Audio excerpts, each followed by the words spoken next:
Stay up to date with all that's happening with the new National Party, NNP. Send us a message via text or WhatsApp on 405-8683 with your name, email, and constituency. Stay in the know with NNP. Get updated. 8 p.m. sharp. 8 p.m. sharp. Saturday, January 25th at the Sutters Bus Terminal. It's the final of the National Celebrations Committee Independence Calypso Monarch Competition 2020. 11 artists have been selected to challenge the reigning monarch, Sean Nas, the Sour Support. Admission free. Come out in your numbers and witness for yourself. Will Sour Support hold on to his reign, or will Rootsman Kelly, Teacher Eddie, Hawks, Stunner, Zena, Gun, Katura, The Reporter, Denson, Professor Shaggy, or Royalty rise to the occasion? Only time will tell. Remember the date, Saturday, January 25th, 8 p.m. Sutters Bus Terminal. It's the final of the Independence Calypso Competition.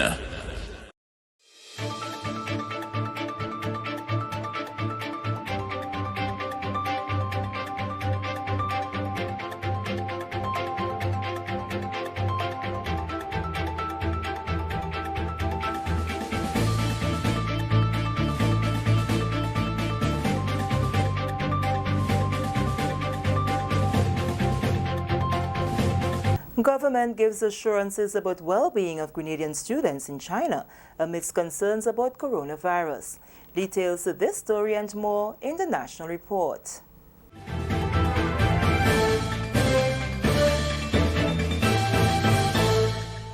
Welcome back with the details to the news for Wednesday, January 22nd, 2020. I am Sharian Noel.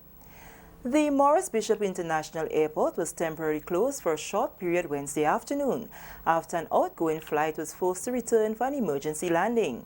The New York-bound JetBlue flight returned to the airport shortly after takeoff because of a failure in one of its engines.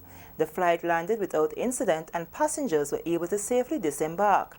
The airport has since resumed normal operations. Up to news time, the management team of the airport authority was engaged in a debriefing session. We expect to have more details tomorrow. Moving along, government is giving assurances that all Grenadian students studying in China, particularly those in Wuhan, are currently safe. This assurance comes amidst growing concern about the outbreak of the coronavirus in Wuhan, in which hundreds of persons are known to be already affected.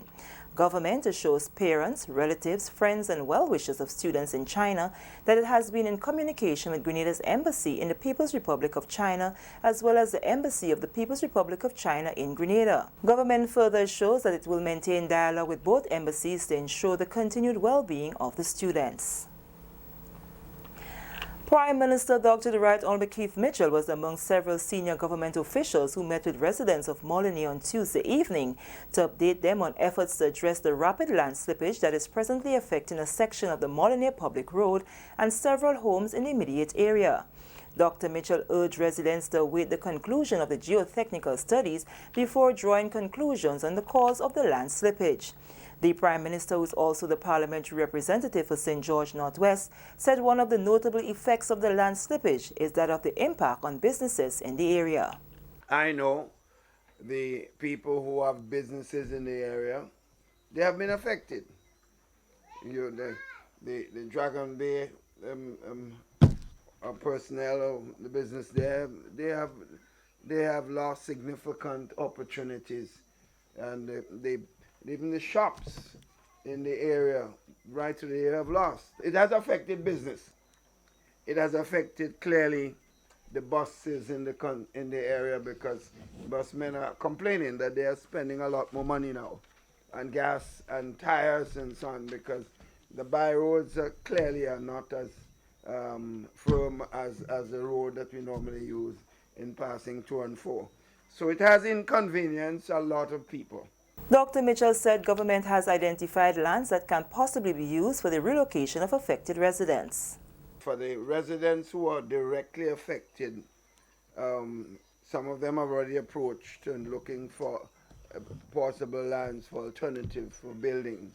I just want to say to you, we have government lands in Jones Road up that side, and we have the Ministry of Agriculture has been mandated to survey the lands in that area so that we can make some lands available for the residents who wish to relocate permanently in that side, not necessarily wait for the solution in this area. So that is a solution we're looking at.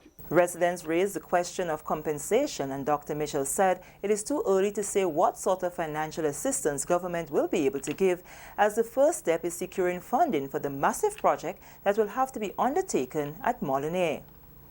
Minister for Infrastructure, Honorable Gregory Boeing, in addressing residents, revealed that there are 142 land slippage across the country that needs attention.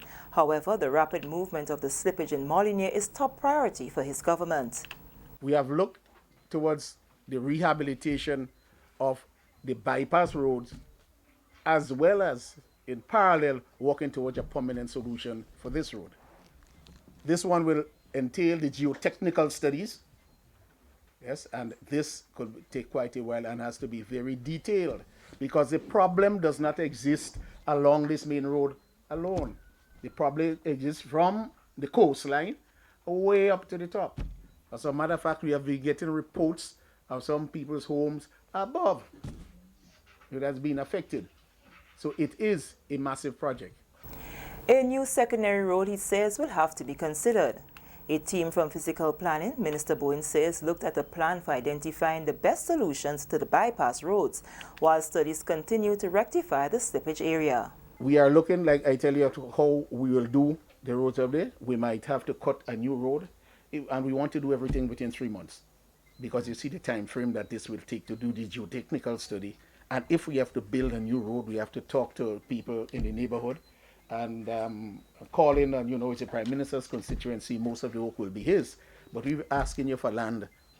We're saying, please, give us a little bit of land here and there. We know we have to work with you. We wouldn't try to pass the land directly through the middle of your property. But give us a little bit, because we want to cut a bit of road so you can pass speedily on the side and maybe just come up closer to the end of the Mount Morris Road. Yes? And that is one. We have other roads to look in mind, that you go through Granville and you come out in Constantine. You see the slips along that area again.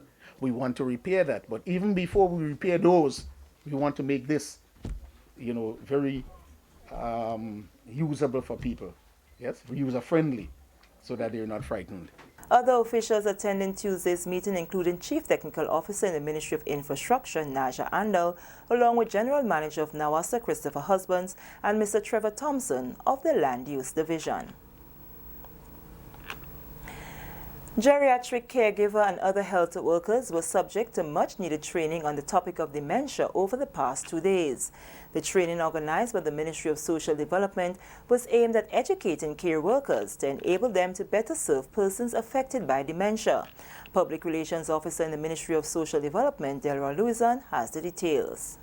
Over the past 2 days, nurses, caregivers, supervisors, matrons, and other persons providing care to dementia-affected individuals received rigorous training on dementia care.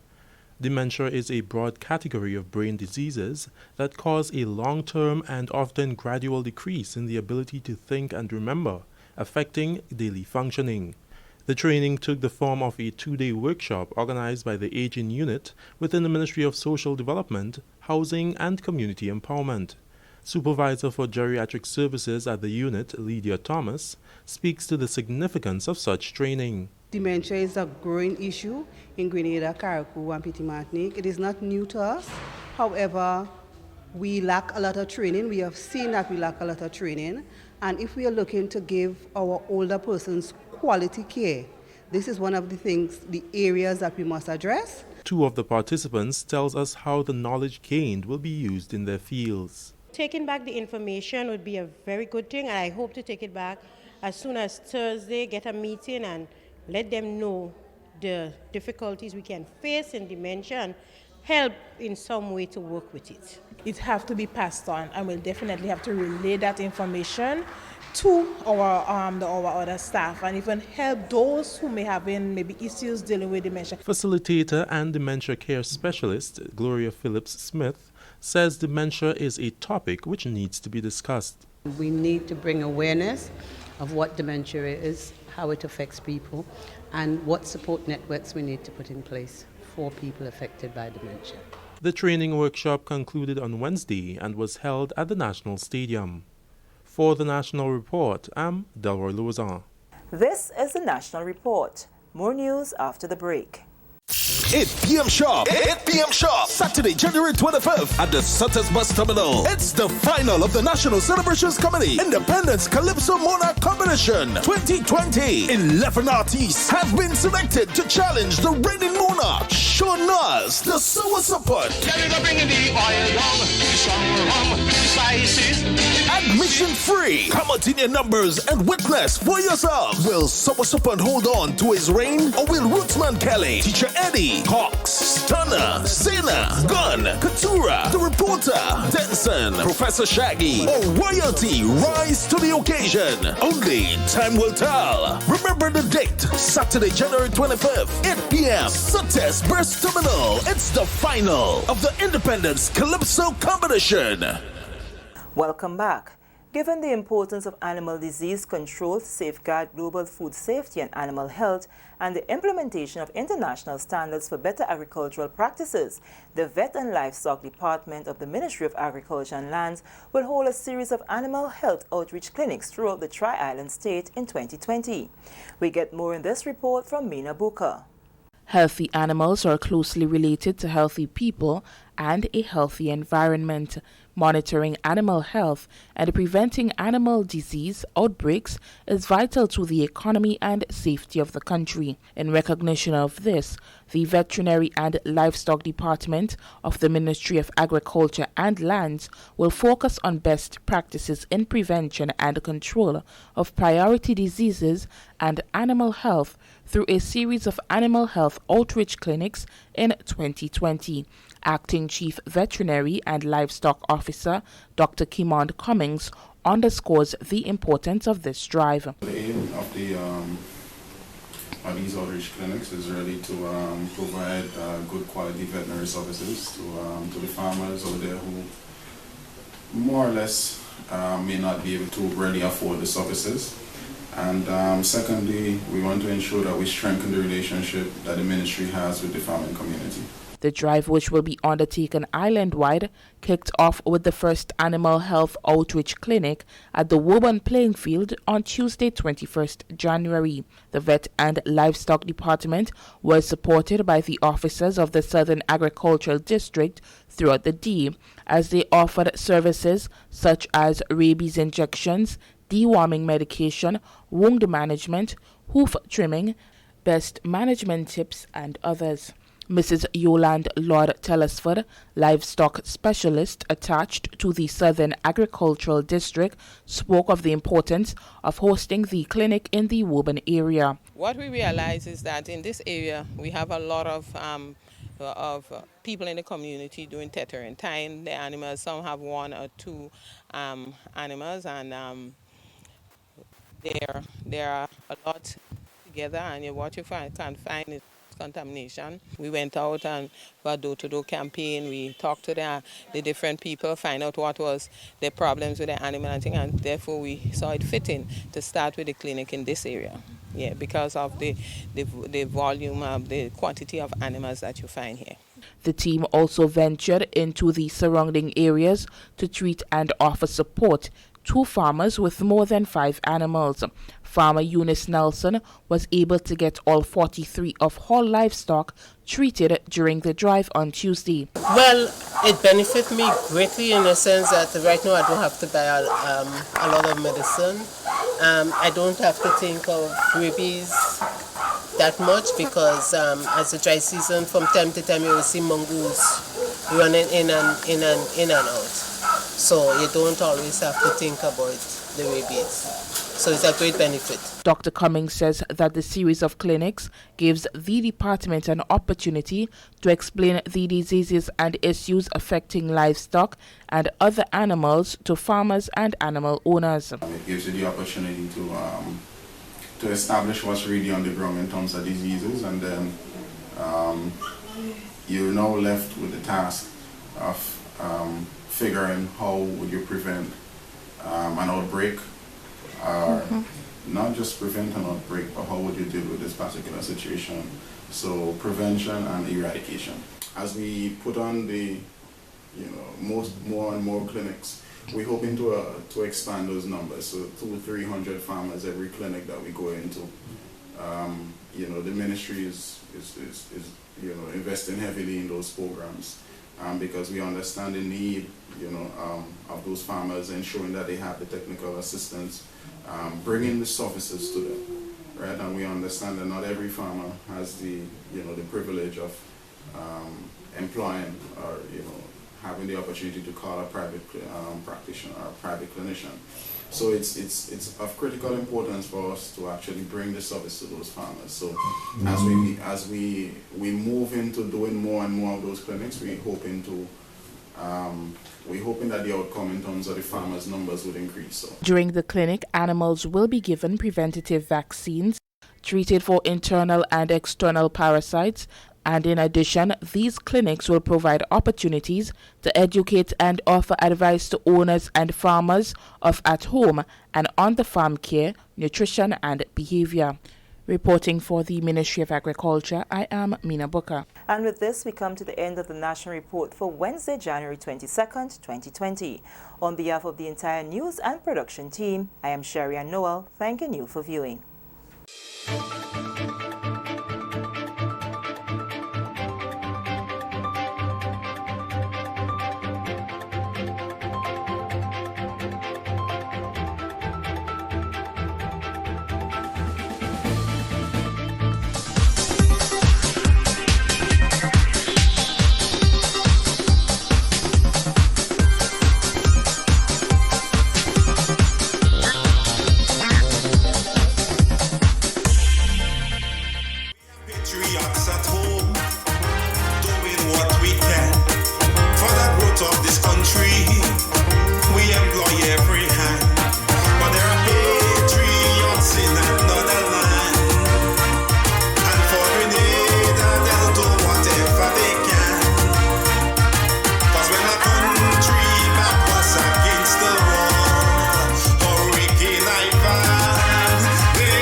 Good morning to all of our listening audience. You're listening to Hard Talk Grenada. A special good morning to those of you listening to us on 97.5 City Sound FM, 89.5 CRFM, 92.9 Sister Isle Radio, broadcasting from Hillsborough, Carriacou, and of course 94.9 We Noise Radio out there in Brooklyn, New York. A special good morning to those of you joining us on the live video. Of course, remember to like the live, share the live, be a part of the process.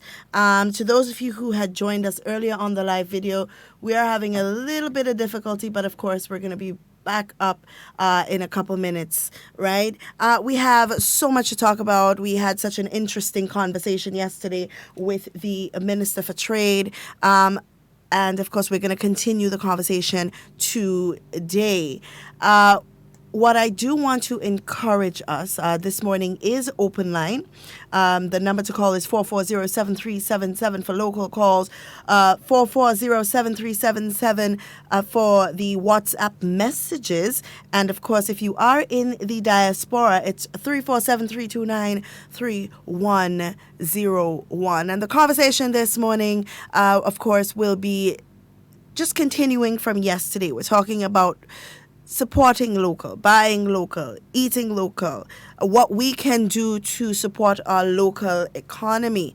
As the minister would have said yesterday, our trade bill is through the roof. And what can we do as Grenadians to really, get it back down to where it's in a comfortable space? So we kind of have to make some sacrifices, make some decisions as Grenadians. But before we go into that, I want to give you the schedule, as promised yesterday, that I'd give you the schedule for our independence celebrations. And in correction to information I gave yesterday, let me see if I could find that date for you. So the cultural extravaganza, that's going to be on the 1st of February at the Grenville Car Park, and it's expected to start at 7 p.m. So we're asking everyone to come out in your numbers. Go and support cultural icons. We have a lot of cultural groups in Grenada who pride themselves in keeping the culture alive, but we have to support them. We have to go out there in our numbers and really enjoy what they have to offer. And from the 1st to the 6th of February, we have the Parish Beautification National Clean Up Week in all parishes, all communities, all villages. Come together and let us clean up our communities. It's not all about painting our different parts of our communities in red, yellow, and green, but it has a lot to do with what we call a national cleanup campaign. All that litter, all that, extra garbage that we have lying about. If we want to plant some flowers even on our roadsides and so on, we can do that. It's not just about painting in red, yellow, and green. Of course, we encourage that because, it kind of adds to the festivities, but national cleanup doesn't always have to be about painting. We have to try and clean up our areas. And I heard the Commissioner of Police in a meeting the other day would have mentioned, and he's very right, that we complain about the Anti-Litter Act being enforced, and we complain about the police not being able to enforce the Litter Act. But who are the ones littering? We are the people littering, and we are the ones seeing it being done. The police don't have a bell that rings every time somebody throws something on the ground or in a drain or where they're not supposed to. So it's us to be vigilant. It's up to us to be vigilant and to really inform them about what's going on in the country, right? Let's help in the process and not be a part of the problem. Let's help build better solutions to these problems. And then, of course, we have the church service. And that's going to be held on the 2nd of February, Sunday the 2nd of February. And that's going to be at Our Lady of the Rosary of Fatima Catholic Church, and that's in St. Paul's, St. George, right? The service begins at 3 p.m. So come out in your numbers. I believe that there will be buses provided per constituency. So you can try and get in contact with your parliamentary representative to find out exactly where you can get a bus to attend that service. Let's all go out and be thankful to God for the 46 years of independence that we have celebrated, right? And then, of course, we have the Independence Day rally on the 7th of February. And I'm appealing to all Grenadians. Let us make this rally one of the biggest rallies that we have seen in a very long time. Let's do that. Sometimes we sit and we say, oh, well, the rally was boring, or, oh, well, the rally didn't have much people, but some of us that sit and complain, we don't even go to the rally. Some of us that sit and complain, we don't even participate in the parade. I used to remember the days when we used to line the streets with our flags and cheer our uniformed officers and our different clubs who would march in the parades. And our children love that. And as a child, I love that. We don't do that as often as we are supposed to, really. You know, it's really important. Let's bring our children out. Let's be a part of the parade. Let's line the streets. And then, of course, we have the Made in Grenada Expo. That's also happening on that day. I believe it begins at 1 o'clock. We want to encourage all Grenadians to go out and be a part of what our Grenadians have been doing. I heard it's going to be bigger this year than it was last year. We have a lot of our Grenadian people who are making a lot of local products. You know, and that's all part of our responsibility in supporting our local economy. You know, our people spend a lot of money in creating these products, because they have to pay for packaging and logo and all of these things. The most we can do is to support as well. All right? And then there is the motorcade. I'm looking here to see the exact date, because I don't want to give you the wrong date. I believe the motorcade is next Saturday. Let me just take a quick look here. I believe the motorcade is next Saturday. And of course, even with that, we want to encourage people to come out in their numbers. Bring your... I don't see a reason why we have to sit and beg people to come out to these things. These should be things that you are waiting, that you are eager to attend. You know, it's part of your national pride. We as Grenadians, we like to show off. I mean, it's a common fact. We like to show off. We like to be proud Grenadians. So let's show off where it matters. You know, let's make our independence big and bold and grand.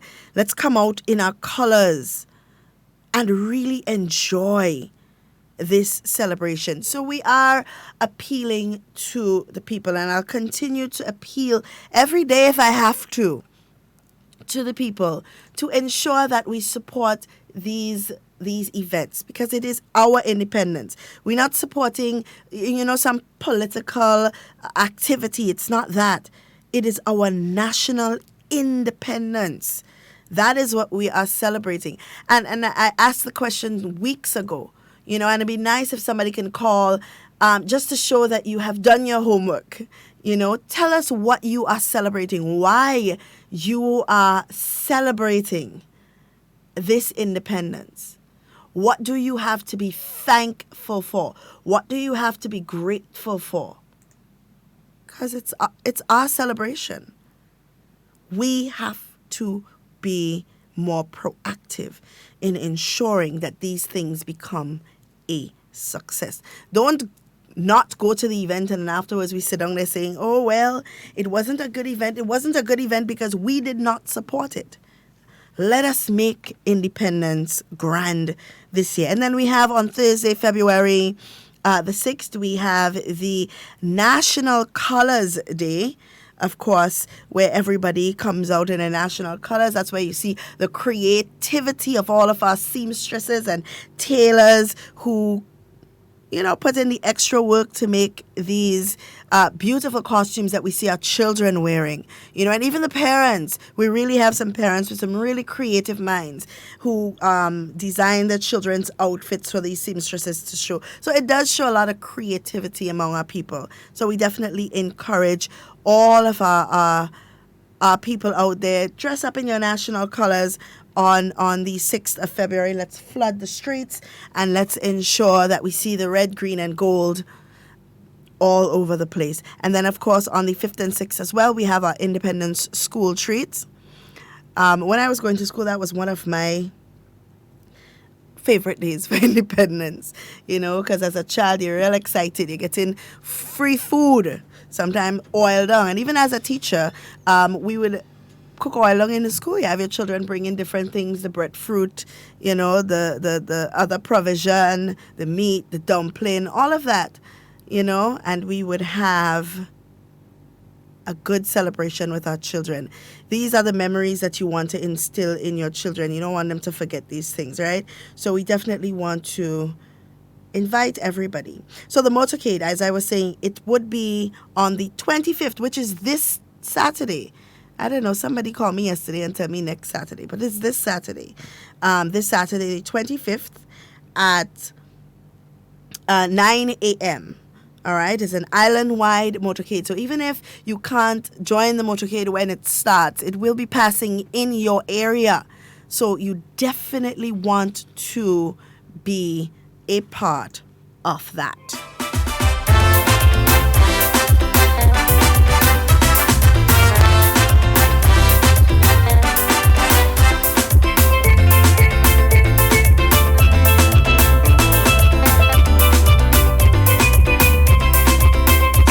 We painting to show patriotism. It's a paintorama once independence come.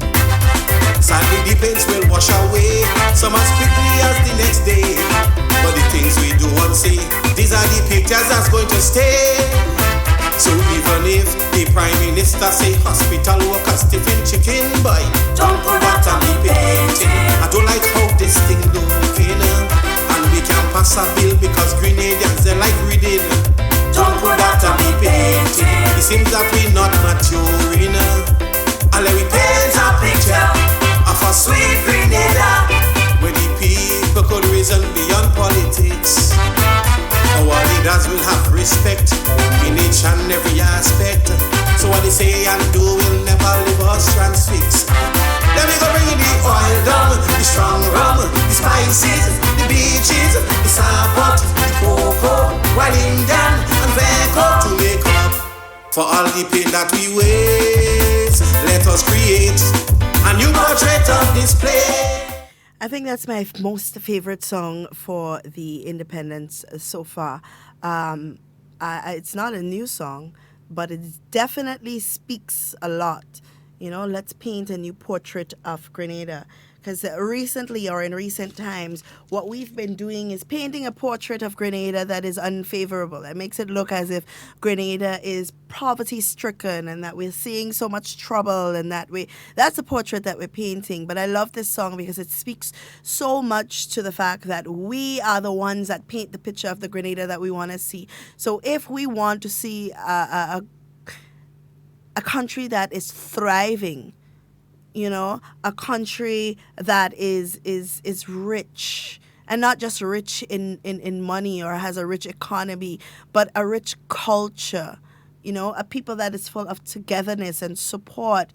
We definitely want to paint a good picture of that. And we are the ones that contribute to that. So when we go out there and we talk about, people in Grenada seeing trouble and there's nothing happening in Grenada and there's no employment opportunity, and we put all those negatives out there, that is a picture that we are painting for all people to see. And that's not really what we want, because it's not really a true picture anyway. There's so much employment opportunities that are happening right now, so much educational opportunities. I sat with and listened to the post-cabinet briefing a few days ago, and I was in awe to find out that we have so many scholarships being awarded to people to study nursing. So even if, and this is information that they need to start sharing, that's the information that you need to share. We have a tendency, if anything negative comes our way, we're quick to share it. But all the positivity that happens, it comes to our phone, we read it, we do not even process it, and we do not share it. And it says a lot about us as a people. It says a lot about what we are trying to accomplish. So there are so many scholarships available for our young people to study nursing. How many of us are putting our children along that path? We complain so much about there not being enough nurses in the hospital, and it's understaffed and all of that. But how many of us as parents, with these opportunities available for our children, how many of us are actually putting our children along those paths? We have children graduating every single year. We have some of our children graduating from secondary school. We have our children graduating from national college. How many of us are putting our children along that path? Because the opportunities are there. They are available to us. It's not to say, oh, well, we have to fight up. No, it's readily available. How many of us are doing that? We have our first caller on the line for the morning. Good morning, caller. Hello. Hi, good morning, caller. How are you? Hello. Hi, morning. Miss Duncan is there? Yes, can you hear me? Up? Yep. Hello. Hi. No, I'm calling. I want to get something on with the program because I don't get it on the radio anymore. The others just try to, right from Southeast St. Andrews, Winston Simmons. Mm-hmm. And I used to have a little chat on Punch and Real FM, but somewhere along the line, I find that the program that I used to make my contribution to is not operating anymore. I don't hear you on the radio, and I don't know if it's my radio that's causing the problem, but I just call the number. Mm-hmm. But I'm going to want, I'm a member of the NMP, St. Andrew Southeast Branch, in Telescope. Okay, so you're not hearing us this morning? Hello? Hi, you're not hearing us this morning? No, because I'm trying to get it, and I don't get any other at all. I don't know what you having some other station that bombarding, that cutting across, and then you're hearing, and then it's stopping, and all this, And I just want to make my contribution. Okay. But I just like to listen to the program, and adjust myself towards it. Okay. But what I want to do, I long ago I am a national of citizens in the Grenada, citizen of Grenada, Carriacou, Martinique. And what I want to do my autobiography. So I was seeking to get a chance to get, I have some songs that coming from NBC in Kingston, and I want to get a chance to do that. And plus, then we have a lot of work that we have to do, starting from the 1st of February in relation to the registration process in terms of the ID card and so forth. Right. You understand? And, I mean, in the PR area, I find that, because we don't get in. I don't know. I don't know if any others in my telescope area that get in, but I find that something we need to upgrade. We have some, I don't know if they're working on us in some kind of way technologically, because I don't know about these things, but I find that's a problem. It's just like the program I used to be on with Mr. Pierre. Right now, well, I think Angie Daniel told me that it would started back yesterday. So I'm going to tune in just now and see if I could get them on, because we have to do something. So then I'll call in to notify you all of that. Okay. And I'm going to tell Minister in relation, because we need to get it right across to everybody. And our PR must be up to the top. All right. Thank you so much for your contribution. So that's why I'm concerned about that. Okay, no problem. Thank you. Okay then, all right. All right. I think it's a job for everybody, really. PR is everybody. PR is not just a committee. It's not just a person. It's everybody. And you can have good PR. You could have bad PR, because apparently Grenadians like to share negative things. We have a lot of negative comments coming here, there, and everywhere. And you find that people like sharing these things. They don't take time to share the positivity. A lot happening with the farmers. You don't hear that. But let a farmer go on radio and say, well, I ain't getting this, and I ain't getting that, and I ain't getting the other. And then all of a sudden, we have this ideology that there's nothing happening in agriculture. Agriculture is just bad. And sometimes I say the reason why some people get the impression that things are so bad in Grenada is because of the information that some of us put out there. If every time I go on social media, I see somebody complaining about one thing or the other, and I'm not seeing anybody sharing any of the good things, then of course I'm going to think that all is bad in Grenada. So we have to do better as a people. We have to paint the picture that we want to see, paint a new portrait, as the song is saying. We have to do that because it is our responsibility as a people to ensure that Grenada thrives internationally. When we paint a good picture of Grenada out there for everybody to see, you know what happens? Then we get more investment opportunities. People say, wow, this is a place that is thriving. This is a place that knows what it's about. It's people friendly. It's people supportive. This is a place that we want to invest in. And that's what we want for Grenada.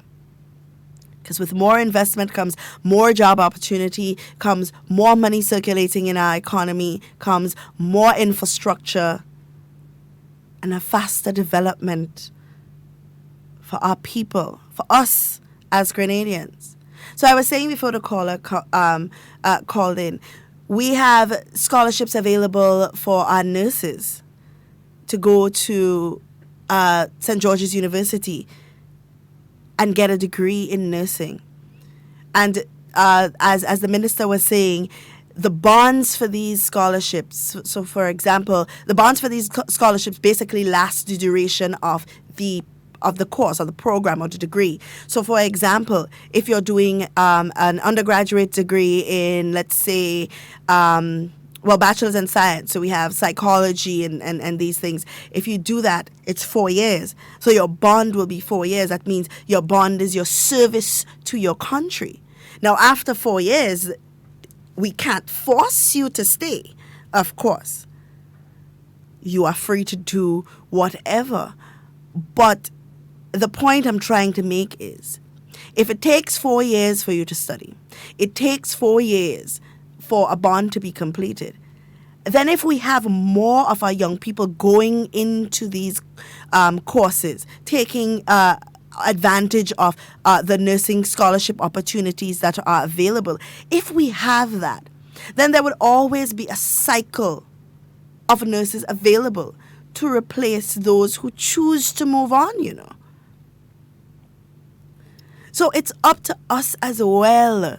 It is up to us as well. I hear everybody talking about, government should open a nursing school and all of that. Yes, that will come.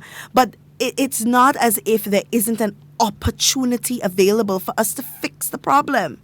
The problem that we're having now is that people are not taking advantage of the opportunity that is available to fix the problem. You know, so Peter and Jane graduate from TAMCC and they go into to do nursing in SGU to fill a gap in 4 years that would have been made after somebody would have migrated. And after 4 years, Peter and Jane decide they would have served their bond and they're ready to move on. But guess what? Another batch of students would be graduating in that 4 years again to replace Peter and Jane if they so choose to move. And that's how we need to look at it. See, sometimes we always look at the problem and the solution is right there, but we fail to see the solution because some of us like to play a lot of politics and it hurts the country and it hurts its people more than anything else. We have a caller on the line. Good morning, caller. Hello. Hi, good morning, caller. Hello, could I speak to Mr. Mikey Hutchison when he come up here, please? Oh, I'm sorry. That's the wrong program. Hello. That's the wrong program, caller. Hello. Sorry, caller. That's the wrong program. Mikey is on WeiVybz, so that's the wrong program. All right? But we definitely need to do more as a people to see how we can help in making solutions. You know? How we can make solutions. How we can be a part of processes. Let's do our best. Let's do our best as a people. You know, let us be the change that we want to see here in Grenada. Let us be that change.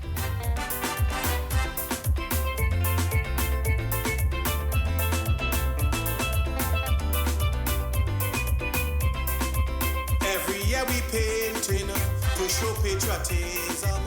It's a paintorama. Once independence come, sadly debates will wash away some as quickly as the next day. But the things we do and say, these are the pictures that's going to stay. So even if the Prime Minister say hospital workers stiffing chicken boy, don't put that on me painting. I don't like how this thing looking, and we can't pass a bill because Grenadians they like reading. Don't put that on me painting. It seems that we not maturing. And let me paint a picture of a sweet Grenada where the people could reason beyond politics. Our leaders will have respect in each and every aspect. So what they say and do will never leave us transfixed. Let me go bring you the oil down, the strong rum, the spices, the beaches, the sapot, the cocoa, while Indian and Veco to make up for all the pain that we waste. Let us create a new portrait of display. I have a press release here from the government of Grenada through the GIS, and it reads, government gives assurance about the well-being of Grenadian students in China amidst the concern of the deadly coronavirus. As some of us may know, or some of us may have read in the news, listen to the news or so on, there is that coronavirus that's spread throughout China. And of course, we do have students over there that are studying, and it will cause concern. But the government of Grenada, and I'll read what it says, St. George, Grenada, Wednesday, January 22nd, GIS government, through GIS, government is giving assurance that all Grenadian students studying in China, particularly those in Wuhan, are currently safe. This assurance comes amidst growing concern about the outbreak of the coronavirus in Wuhan, in which hundreds of persons are known to be already affected. Government assures parents, relatives, friends, and well-wishers of students in China that it has been in communication with Grenada's embassy in the People's Republic of China, as well as the embassy in the People's Republic of China in Grenada. Government further assures that it will maintain dialogue with both embassies to ensure the continued well-being of the students. So we definitely do pray that all is well with our students and that they are safe.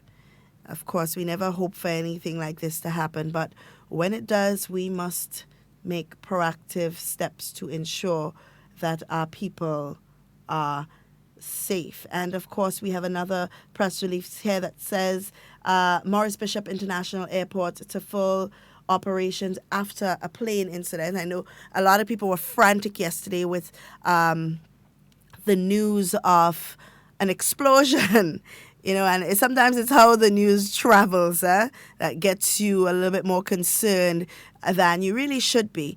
But it says here that the Maurice Bishop International Airport was temporarily closed for a short period Wednesday afternoon after an ongoing flight was forced to return for an emergency landing. The New York-bound JetBlue flight returned to the airport shortly after takeoff because of the failure in one of its engines.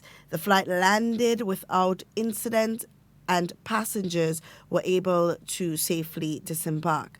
The airport has since resumed normal operations, so we have nothing to worry about. So remember, guys, it is open line. You can call 440-7377 for local calls, 440-7377 for WhatsApp messages, and 3473-293101 if you are overseas and you want to contribute to the conversation. So as we were speaking yesterday with the Minister of Trade, and he would have given us some alarming figures on the amount of poultry and meat products and snacks and juice products and so on that we import.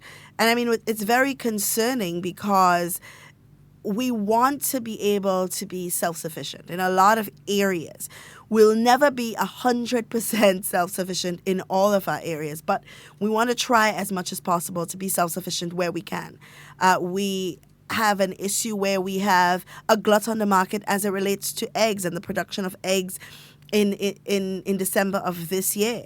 And we had farmers who are appealing to people to go out there and purchase the eggs that are now available on the market. I believe Foodland has it now for $5.50 a dozen. You know, so you go out and you purchase. And there's so many things you could do with eggs. It's not just fry or boil. So many different things that you can do. And it is a healthy food. So you want to ensure that you support, because we've been asking over the years, begging with farmers, pleading with government and so on to have more eggs available on the market. And now that we do, we must hold up our end of the bargain. We ask for it, we get it. Now it's our turn to hold up the egg of the the end of the bargain and purchase these eggs. Because we don't want next December farmers turn around and say, well, we produce what they ask for, they ain't buy it, so we're not going to produce that amount again. We have to hold up our end of the bargain. So we have another caller on the line. Good morning, caller. Good morning, Miss Duncan. How are everything? Hi, good morning. How are you? Good morning. Yeah, Miss Duncan, looking back from 1974, when we gained independence to presently, you could say Grenada has come a long way, but there's still a long way to go. When you look at the amount of development and achievement that Grenada received, we should say we are proud to be Grenadians, and as we go forward, let us go forward, that everyone, no one will get left back. Because see, if you want to go forward and some left back, right, it will be good. So as I'm saying to we Grenadians, let us work together and let us change our attitude towards our country. Yes, if we say we want to be a patriot, let us speak about the positive things that will be the positive that is taking place in our Grenada.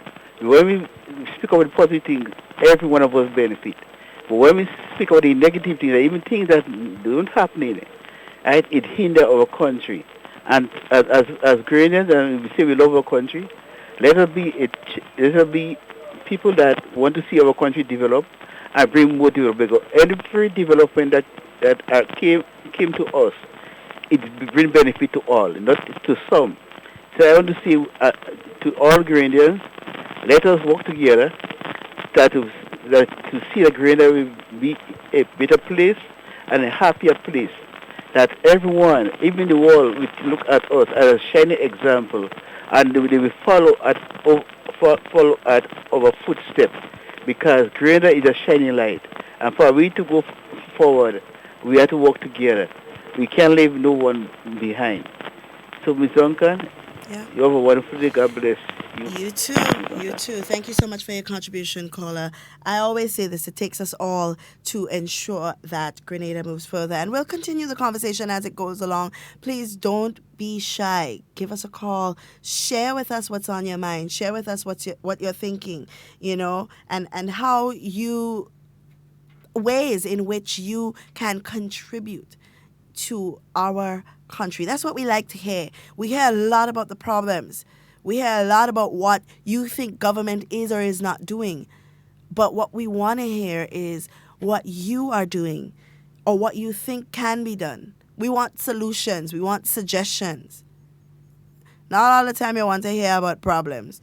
You want to hear about ways these problems can be fixed. Now, we want to talk about just a little bit, because I know it's not a big issue here, you know, but when something happens in one part of the world, the rest of the world needs to be mindful and they need to take heed, right? So we just want to share with you just briefly what the coronavirus is all about, because I think not a lot of people understand what it is, all right? But the coronavirus is basically a large family of viruses that causes illness ranging from the common cold to more severe diseases such as Middle East respiratory syndrome, and of course acute severe respiratory syndrome. So it's kind of similar to SARS, if you understand what that is. And of course, we want to talk about protecting yourself. You know, sometimes we sit and we talk about how bad this thing is, and, you know, what is the ministry doing to deal with this and so on.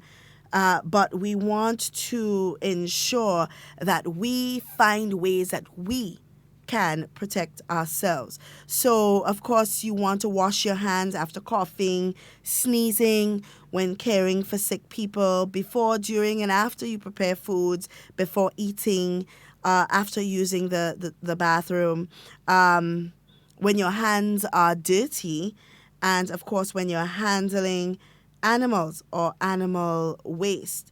And you want to protect yourself from getting sick. So you want to avoid unprotected contact with sick people, including spitting in public, touching one's eyes, nose, or mouth. And, of course, with live farm or wild animals. And, of course, you want to clean your hands with soap and water or alcohol-based hand rubs. Cover your nose, mouth when coughing and sneezing with tissue, with a flexed elbow. And, of course, you want to avoid close contact with anyone with cold or flu-like symptoms. Now, one of the things that we do a lot as parents, a lot of parents do this, and I know sometimes it's difficult as a parent finding care for your children when they're sick. But one of the things that really irks me is when a child has a cold and goes to school. And that is why most of the time you would find parents saying if your child is sick, teachers are also appealing to parents. If your child is sick, try your best to leave them at home or in the care of someone who can watch them for you during the day. Because it's very unfair to a lot of other parents when your child is ill and you send them to school. Then you expose all the other children in the classroom to that same virus and that same cold. So you want to be mindful of that. You know, just be careful.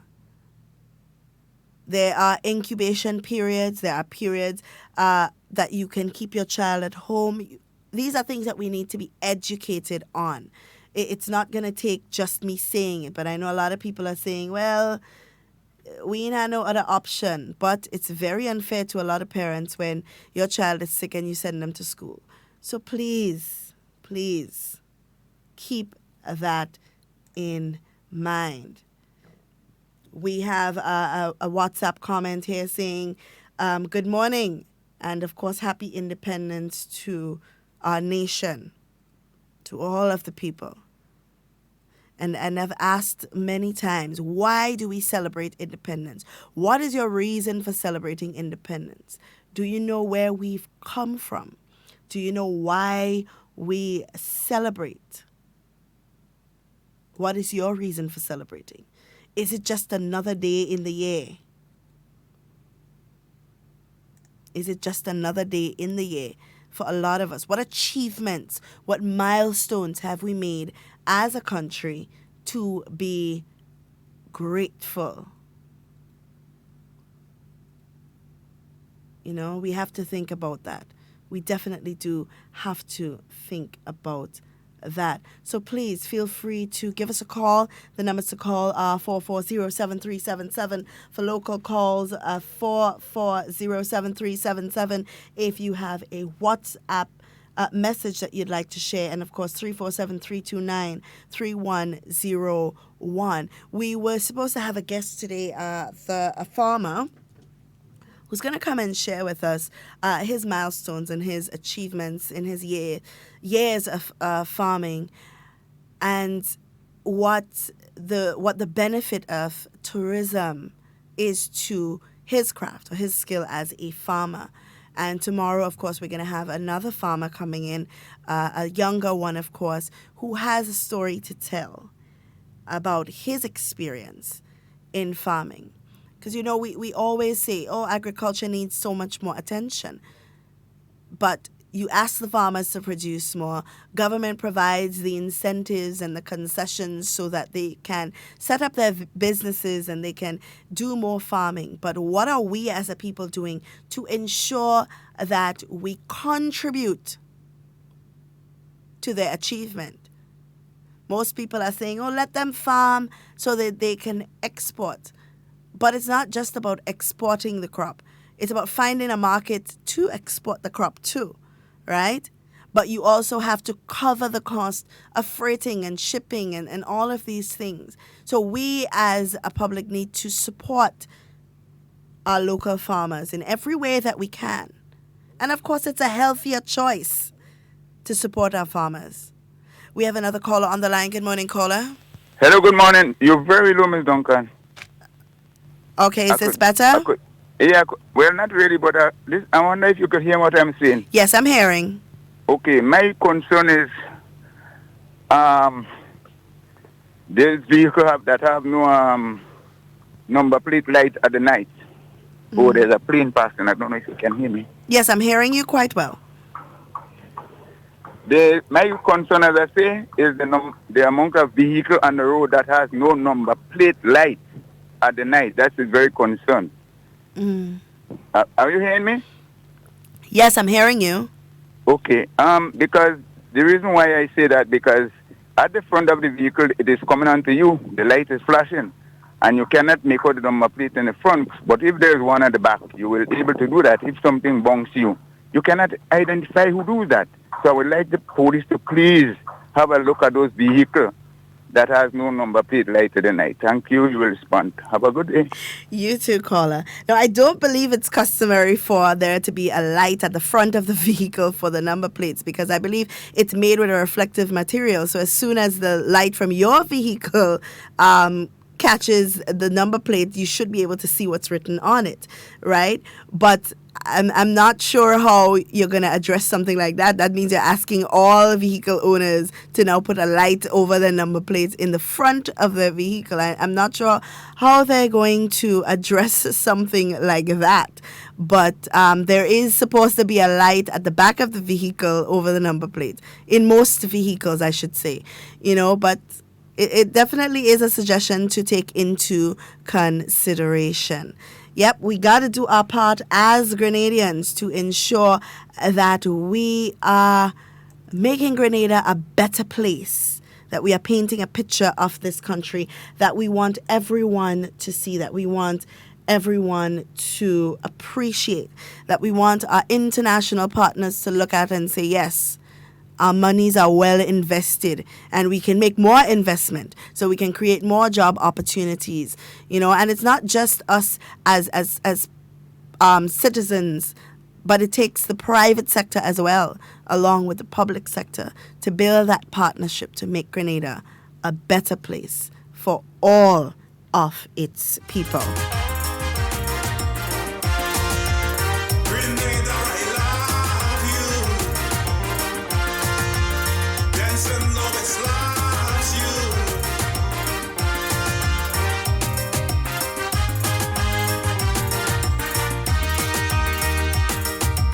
Through rough struggles, we have been through so much pain.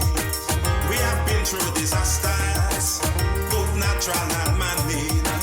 We have been through the era of the rebel. We have tasted the light of Ivan and more. We went through a struggling economy, but with sacrifice, we rise up tremendously. So tell them we're proud of our country. Tell them we're proud of our land. Tell them we're proud of our people. But Grenadian, just tell them we're proud of our country. Tell them we're proud of our land. Tell them we're proud of our people. Yes, I am definitely proud of my country. That is definitely sure.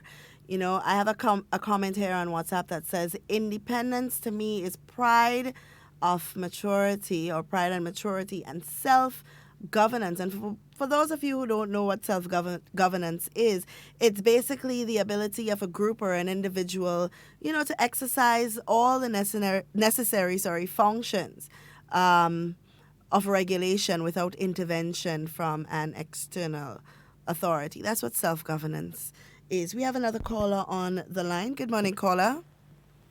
Hello? Hi, good morning. Hello. Good morning. Me again. It was not the front of the vehicle I was referring to. I was referring to the back of the vehicle. Okay. Thank you. All right.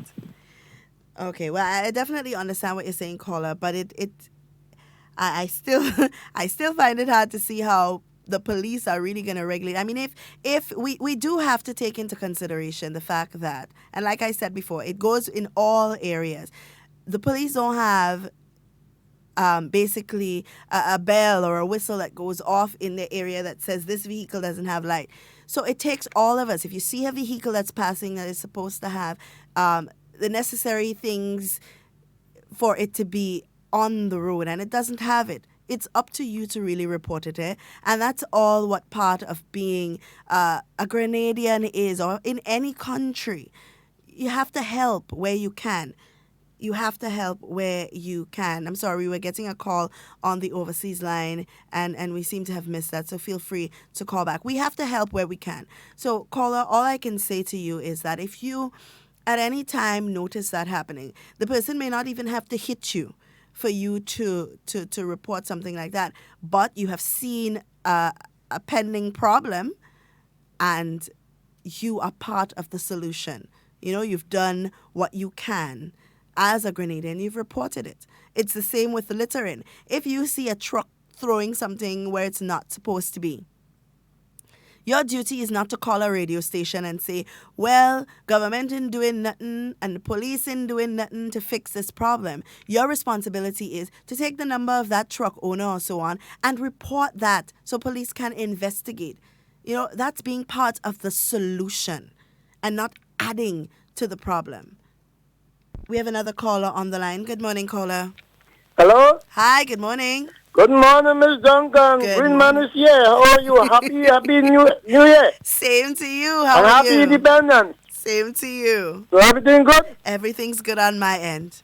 According to the guys say you don't have light in the vehicle. Yes, you have light in the back of the vehicle because I always see in the night time, I always see light in the back of the vehicle. Mm-hmm. I think what he's referring to I is... don't say all, but I know I always see light in back of vehicles, like in to over the number plate. Mm-hmm. So I don't know if it's all I don't have, but you have. Okay. Okay? All right. All right, bye-bye, right. I think what the caller is trying to bring to our attention is that maybe there are some vehicles who do not have that necessary light over the license plate. That's what he's trying to say. So all I'm saying is that we need to do our part as well. And when we see these things, we need to report them because the police don't have eyes all over the place all of the time. So we need to be the eyes as well, because when we do that, we are helping to make our country a better place. You know, we can't want to sit down and do nothing. And then at the end of the day, we complain that government this and government that and government the other. We can't. We have to be a part of it. You know, so be a part of the... I see this,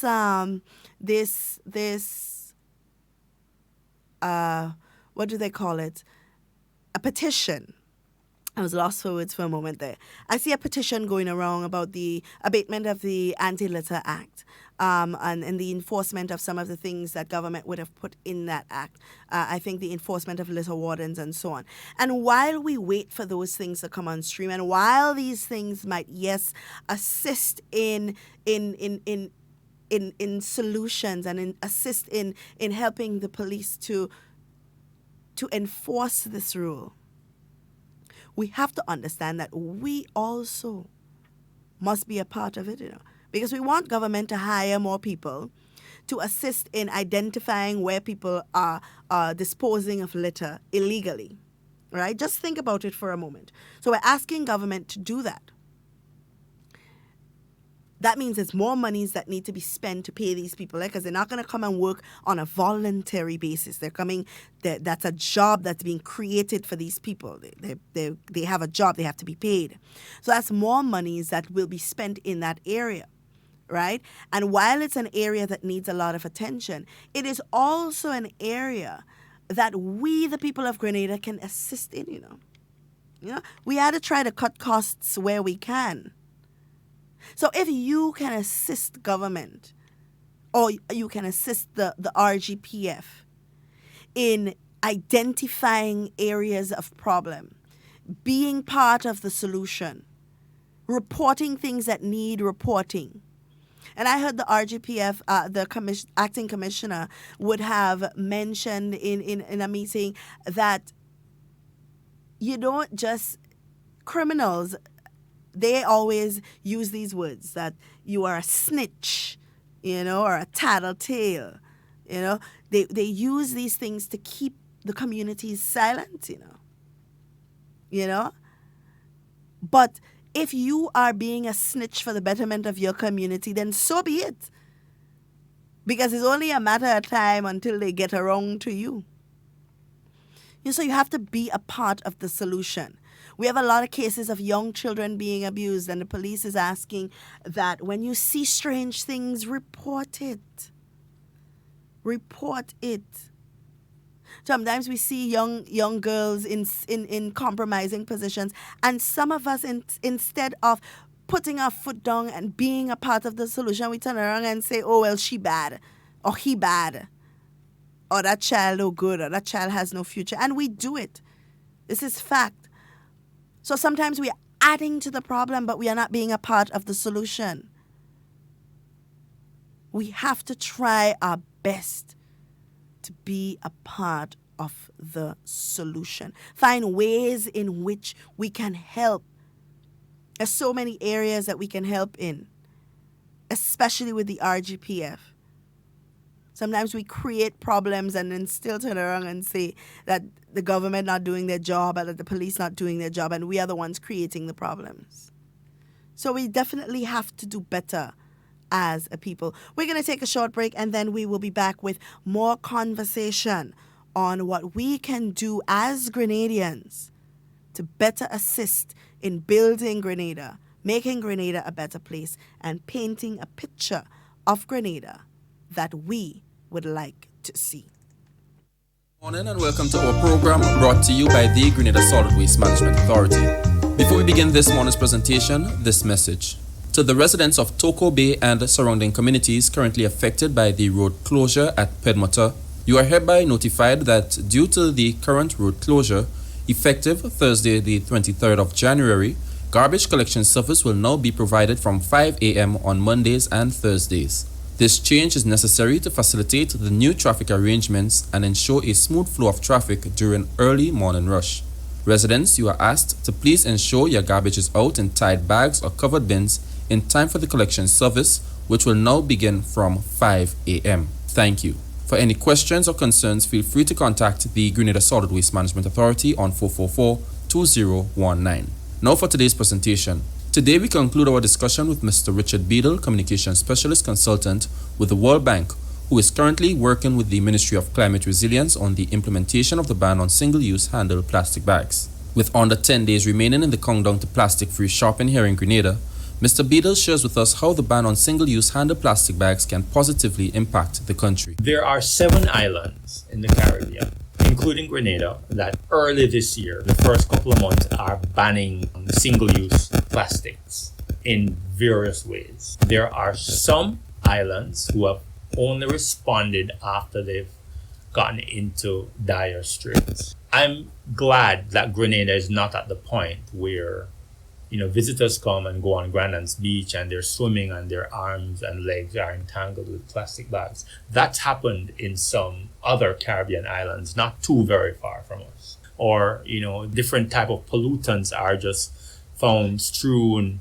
along the beaches. The litter is there. I was in Haiti not too long ago, and in Port-au-Prince, each morning the litter from the streets would blow into the ocean and down the coast in another part on the hotel where I was staying, every morning at 5 o'clock, the team had to get up and walk a 2-mile stretch of beach and clean the beach. And there would be dozens and dozens of bags of litter coming off the waters, and they had to get it out of the way before their guests got up and saw the litter and the garbage on the beach and on the shore and on the sand, so that they could enjoy the waters. We don't have that problem here. And so protection is better than cure, right? And we have to protect pure Grenada from plastic pollution. And what I envision is that we'll continue to enjoy pure Grenada because we foresaw what this plastic pollution could do and really make an attempt to stop it now. So I only see good things. And of course, our children will grow up with more healthy, more sustainable habits. And we can hopefully see us really leading the way environmentally in our region by the decisions we make. To end our discussion with Mr. Beadle, he gives his final words, encouraging us to be supportive of the upcoming ban. Protect pure Grenada. Walk with your reusable shopping bag today. You don't have to wait until the day. Don't wait till February 1st. Get into the habit. Put it in your bag. Put it in your car. You go into the supermarket. You forgot it. Go back and get it. Right? Find a nice reusable bag and use it. Don't wait for the day. Choose to refuse plastic. You don't have to take it from the cashier. When you're going to buy food, refuse all the plastic. On March 1st, they're starting the phase of banning the disposable utensils. It's happening. So find the alternatives now. Business people, entrepreneurs, find ways of making some good business practices by providing alternatives. Let's not fight against the wave. Let's ride the wave and make sure that we predict what's happening in the future and we are there instead of being left behind trying to run to catch up. So, this is an opportunity to do that. So don't wait for February 1st. Don't wait for the date. Walk with your reusable shopping bag. Choose to refuse plastic. And let's help protect pure Grenada from plastic pollution. Listeners, that's all the time we have with you for today. Do enjoy the remainder of your day and join us again next time for another program from the Grenada Solid Waste Management Authority.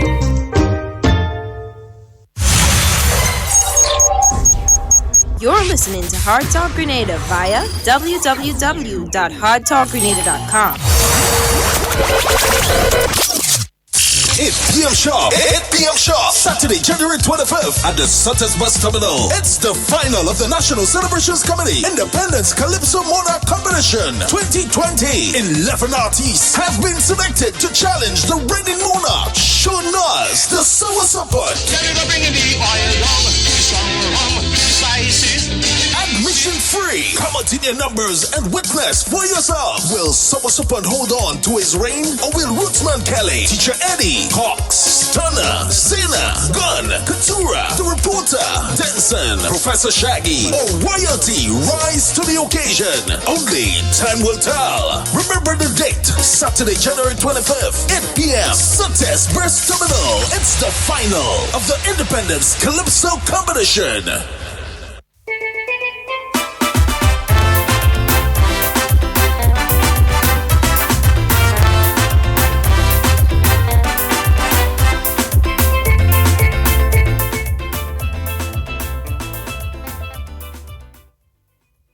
Right, and we are back, and I want to just take a moment here to share a press release from the National Water and Sewerage Authority. They would have said, and I'm going to read it here for you, the National Water and Sewerage Authority is finalizing plans to connect a temporary bypass in the Molinaire community challenged by the land slippage. On Monday, January 20th, 2020, the general manager, Mr. Christopher Husbands, toured the area looking at work undertaken recently and discussing with his team of engineers what more is required to have the process completed. On Friday, January 24th, 2020, the consumers of Molinaire, Fontenoy, Cherry Hill, Grand Mall, Happy Hill, through to River Road will have their water supply interrupted between the hours of 8 a.m. to 6 p.m. as a final connection is being made to facilitate the temporary bypass. All right? So this is appealing to the persons living in the area of Molineux, Fontenoy, Cherry Hill, Grand Mall, Happy Hill, through to River Road, that your water supply will be interrupted between the hours of 8 a.m. to 6 p.m. as the final connection is being made to facilitate. And if you have or have been following this issue, NOASA has sent out a number of releases indicating that one of their main water mains, that passes through that area is right in line with the slippage. So they've been working tediously on providing a temporary bypass, a solution to the problem, because, of course, if the land further slips, there's a possibility that the main will slip with it. So they are putting measures in place to avoid this. And, of course, it is a temporary measure because we don't know how far back the slippage will continue to go.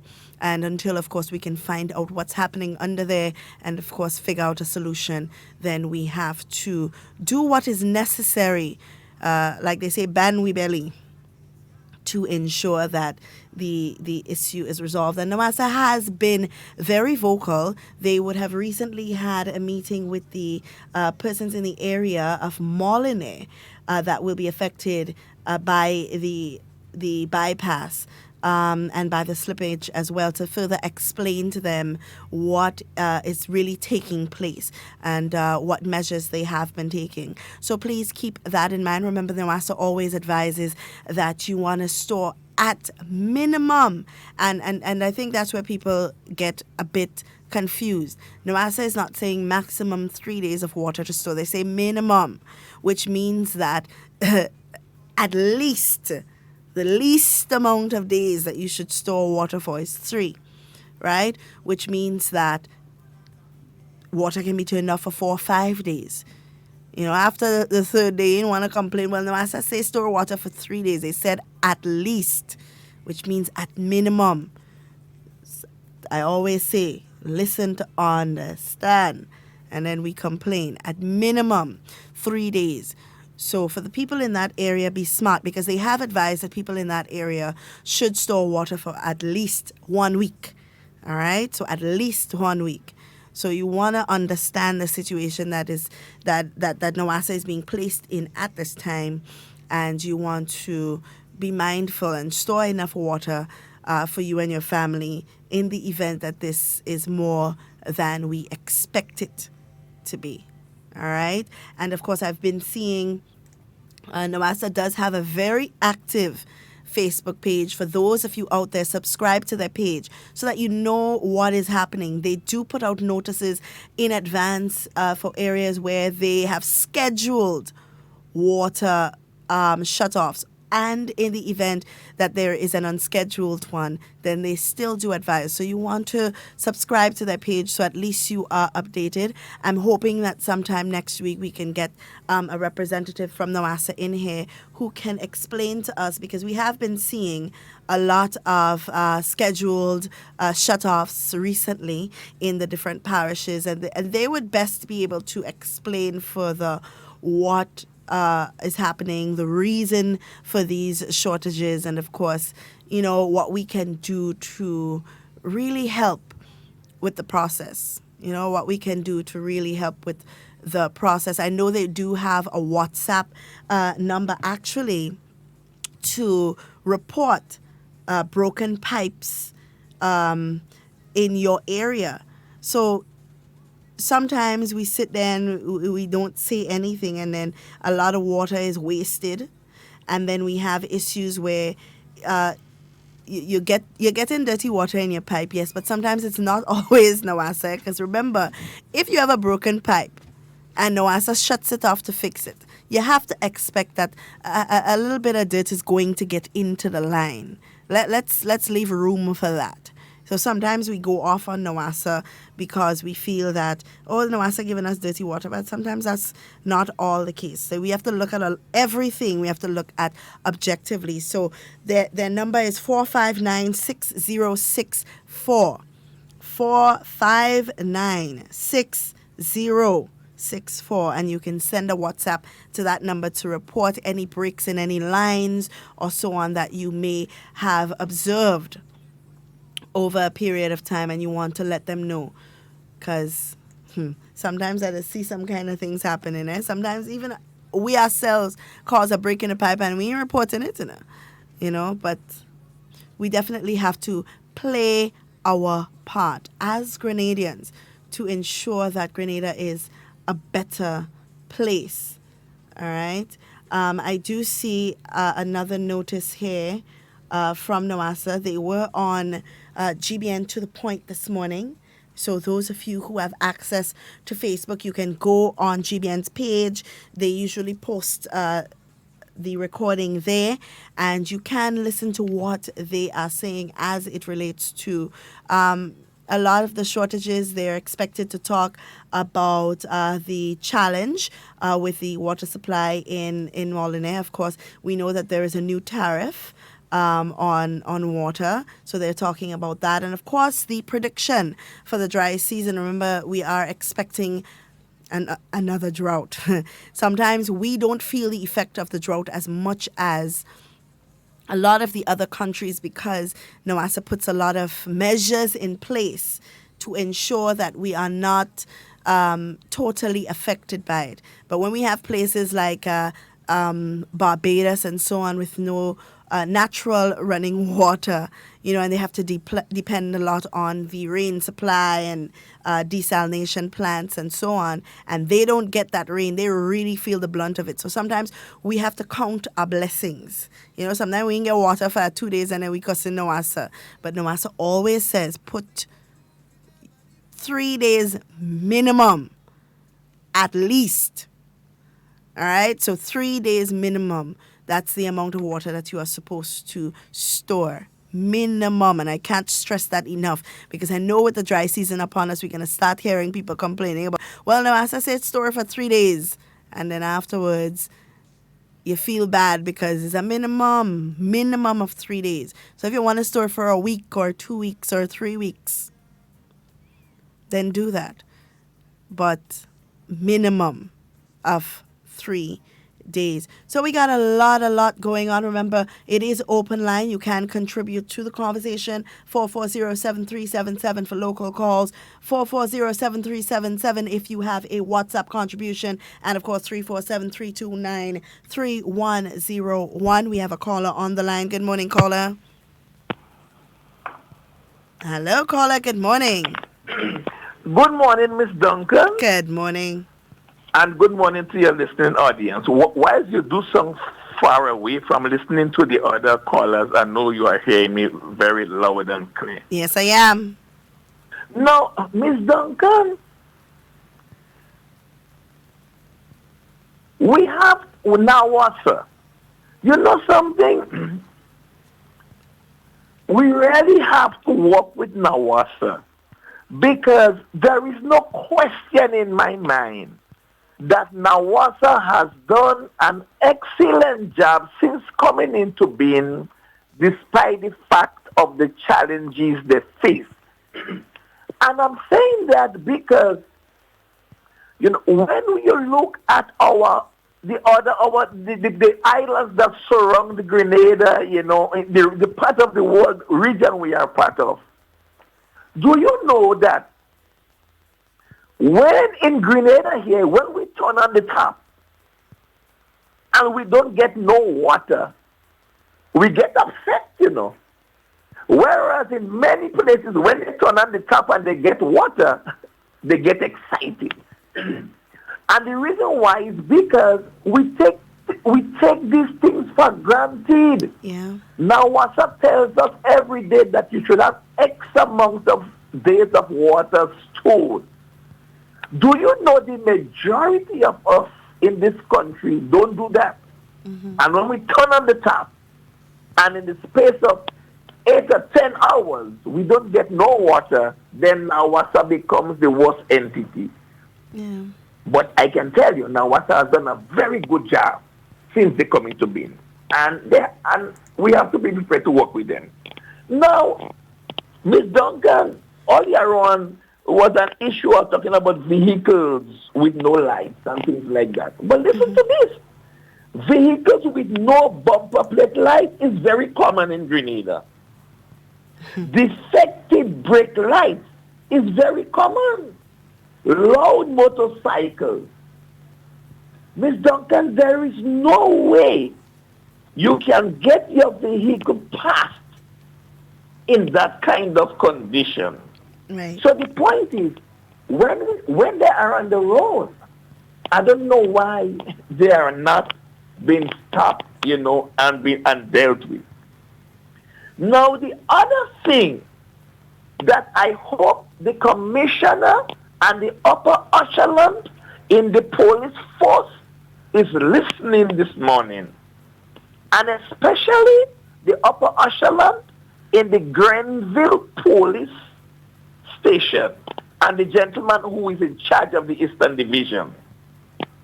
Miss Duncan, we cannot continue to have underage conductors conducting on buses in the Grenville bus terminal during school hours. This is just so unacceptable that in local terms, I'm biting my tongue not to use words that is unattractive and not acceptable to your program. We just cannot continue to tolerate that. Listen, you have already dropped out of school for whatever reason. You have already been delinquent. I don't see how you could be doing these things right in front of our face, where in an area where you have the most amount of people at any given time passing through in Grenville. The Grenville, those police officers that work in the Grenville bus terminal, they have to get serious with their work and hold people accountable. First of all, Ms. Duncan, I'm being kind of nice here this morning. I don't understand how I could have a 15-year-old son or a 16-year-old son living in my house and you refuse to attend school for the last 2 years. You're living in my house. I mean, that says a lot about me. But Grenville, the traffic police in the Grenville bus terminal, this is something, Ms. Duncan, they have to move on as of today. Under no circumstances we should allow that. Now, Ms. Duncan, give me a quick 2 seconds here. Now, in the Northwest constituency in St. Andrews, Ms. Duncan, apart from the national activities that's been organized as a result of our independence celebration, in the Northwest in St. Andrews, Ms. Duncan, on the 1st of February, we will be having our own road race. Details will come. And we have a number of prices, attached, to the road race. Number of attractive prices. And on the 31st of this month, we also have our village oil dump competition. And I can tell you, a number of attractive prices. As a matter of fact, the oil dump that wins the first place will get $500. The second place will get $300. The third place will get $200. And then we still have prices like best presentation $200, best tasting $100, and most creative $100. And we will also have, our best village competition. The first prize is $500, and the other attractive prices that follow. And we will also have but that's the best village competition, I said. And we will also have our competition for the schools that falls within the Northwest constituency in St. Andrews, where we will have a best dress competition in schools. Each schools will have six positions, that will be awarded prizes. So we just alerting the communities, involved, those who are hearing. There are elite people in all of these villages, and once you are interested in being part of this competition, we have a way of you getting in contact with the relevant persons. As a matter of fact, the respective villages, they will put out their resources to create their own oil down. But I can show you, just by competing, you understand, the price you will receive just for competing will far exceed whatever you would have put into that oil lung. Ms. Duncan, I thank you for the time, and I hope I make some sense in what I'm trying to say here this morning. Thank you very much. You're very welcome. You're very welcome, caller. Thank you so much. Always gives valuable contributions to the program. Something that he said, and I really, really want to touch on it. But I want to appeal to the caller. I feel like I need to get a lodging in St. Andrew for Independence, because I find a lot of oil lung competitions happening in that area, and I like my oil lung. So I feel like I need to go and get a lodging in St. Andrew, because a lot of activities happening up there. That's one thing you can't fault people in St. Andrews for. They like to celebrate. They know how to celebrate their culture. But something he touched on that I really want to share, and it's in keeping with we're talking about the Ministry of Education is declaring 2020 the year of excellence. And it's also in keeping with my appeal to our Grenadian people to be a part of the process. And I feel like it's my duty to educate where I can our people, so that they know what the laws are, so that they know what the jurisdictions are. Because you have a lot of people who come from a place where they're not informed, and they say a lot of things that are not true and are not factual. But something he did say about our underage children working on buses. Now, I want to read to you very quickly, because we're running out of time, a section of the Education Act, right, that speaks to that. The attendance, compulsory school attendance. And it starts off with the duty of the parents. And I'll go further to say the duty of the public, but more so the duty of the parents. And it is the duty of the parent of every child of compulsory school age to cause the child to attend school regularly. A student is excused from school attendance if, of course, the school is closed, or if they are excluded from attendance at school under any provision of this act or regulation. Right? A child is unable to attend school because of sickness, danger of infection, infirmity, sudden or serious illness of a parent, or other related causes. Right? A student is suffering from any physical or mental disability that, in the opinion of a medical practitioner, makes the student incapable of being educated by ordinary methods of instruction. And even in those cases, the Ministry of Education has provisions available where they can be educated under extraordinary circumstances, right? Of course, and if the student is granted permission by the principal of the school to be temporarily absent from school for good or sufficient reason, right? So there are reasons here, and there are more reasons why a child can be omitted from attending school. But it's the duty of the school attendance officer. And I want to stress on that, because I don't think we see that much happening anymore, right? The school attendance officers, and there are school attendance officers, to report monthly to the chief education officer, to perform his duties under the supervision of that officer, and to give a parent or of the child who is absent or not attending school written warning of the consequence of the child's failure to attend school, right? And written notice to cause the child to attend school forthwith. So the duty of each parent is to ensure that your child goes to school. But further from that, there is an officer within the Ministry of Education who is responsible for ensuring that if a case like this happens, in writing, right, they must tell that parent that your child must attend school. Parents must give reason as to why that child is not attending school. And those reasons must fall within the guidelines of the Education Act.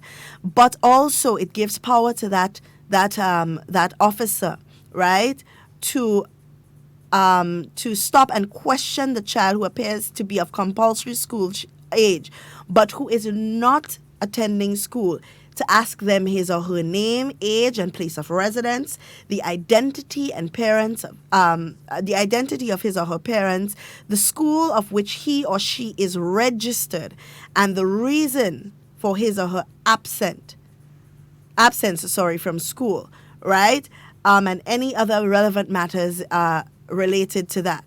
Now, a person who obstructs a child from attending school, and I want to read that to you right here, right? Liability of parents. A parent who of a child of compulsory school age who neglects to or refuses a child from attending school unless the child has an excuse under Section 41 above, right, commits an offense, which has or carries a penalty of a fine of $1,000.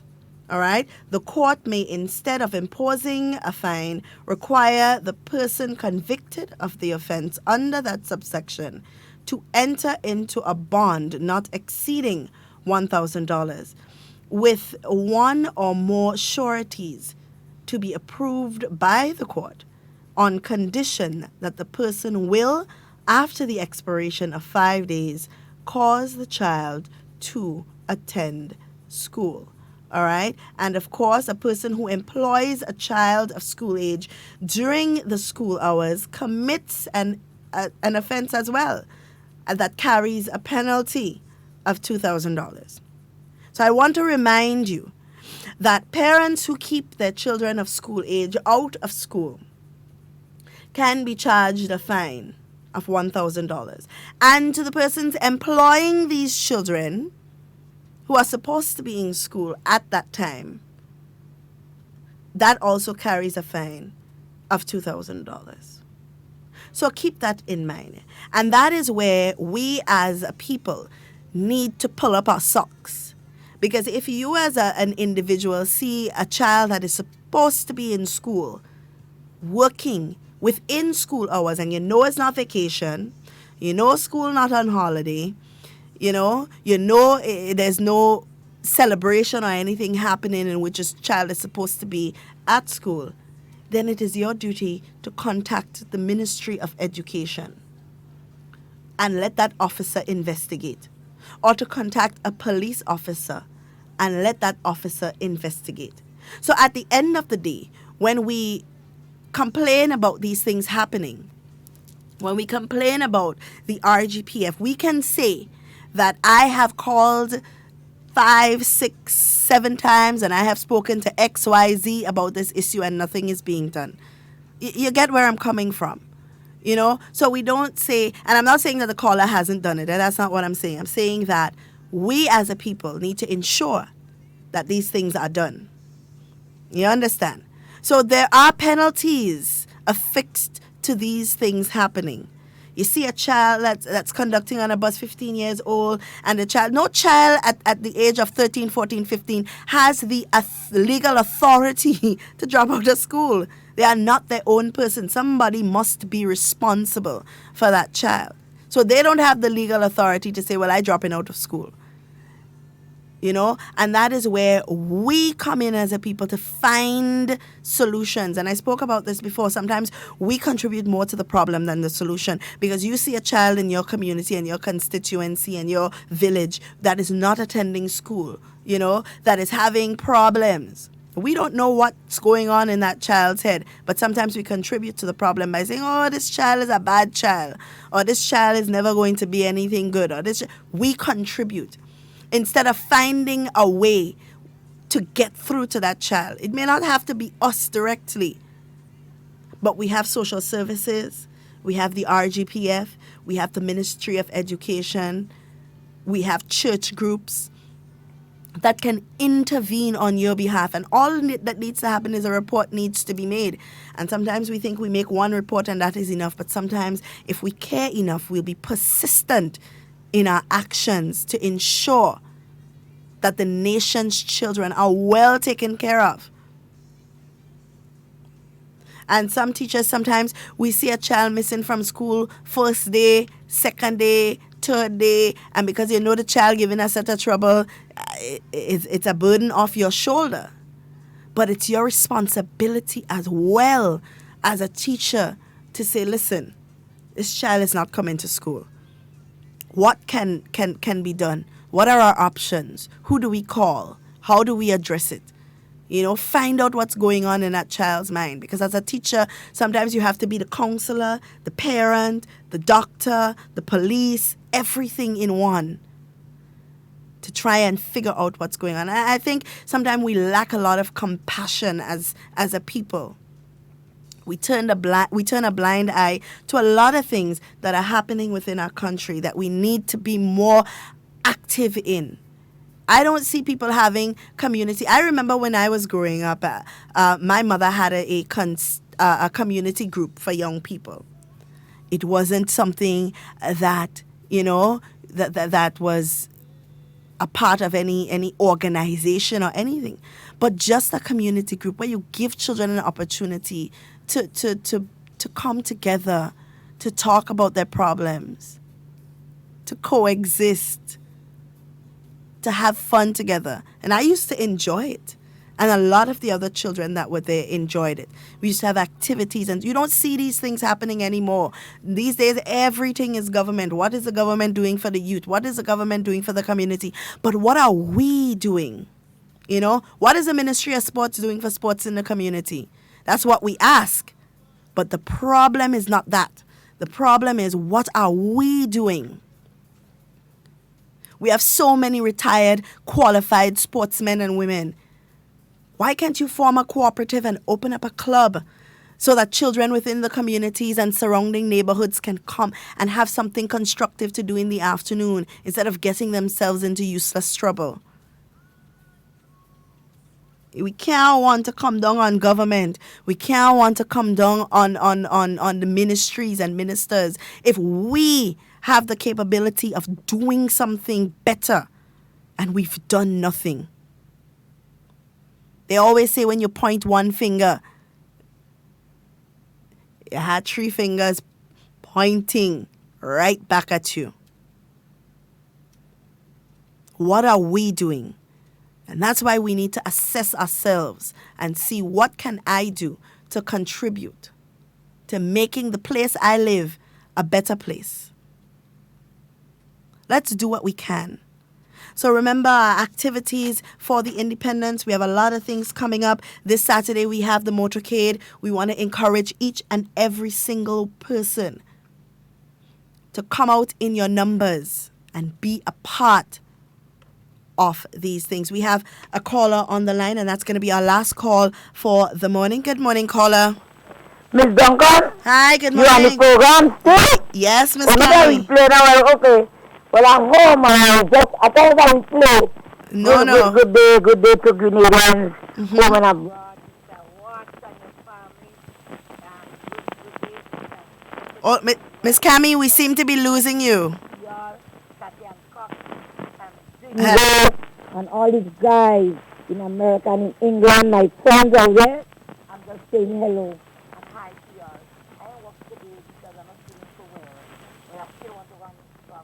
Oh, Miss Cammy, I'm sorry. Miss Cammy, try calling back. We seem to be losing you, but I think she's saying hi to all of her friends out there, but we definitely not hearing you. You're not coming through quite clear. But I'm appealing to all of us. We have the motorcade coming up. Let's start with that. Let us start with that. Let us show true patriotism.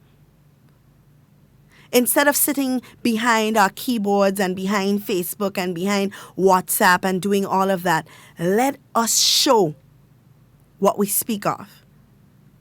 So motorcade is coming up. I'm hoping to see a lot of people out there just joining in the celebration.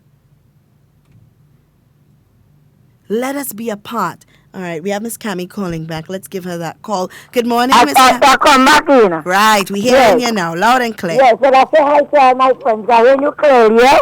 I don't know what's wrong with the phone, it just cut off. You're talking about the government. There is a man. I don't know what is that man's problem, Miss Duncan. That man is in his 70s. And to be honest speaking, as a Grenadian, you have nothing good to say about the government. That man, there is a bus I used to pick me up here every morning. Pops died. They so rest in peace.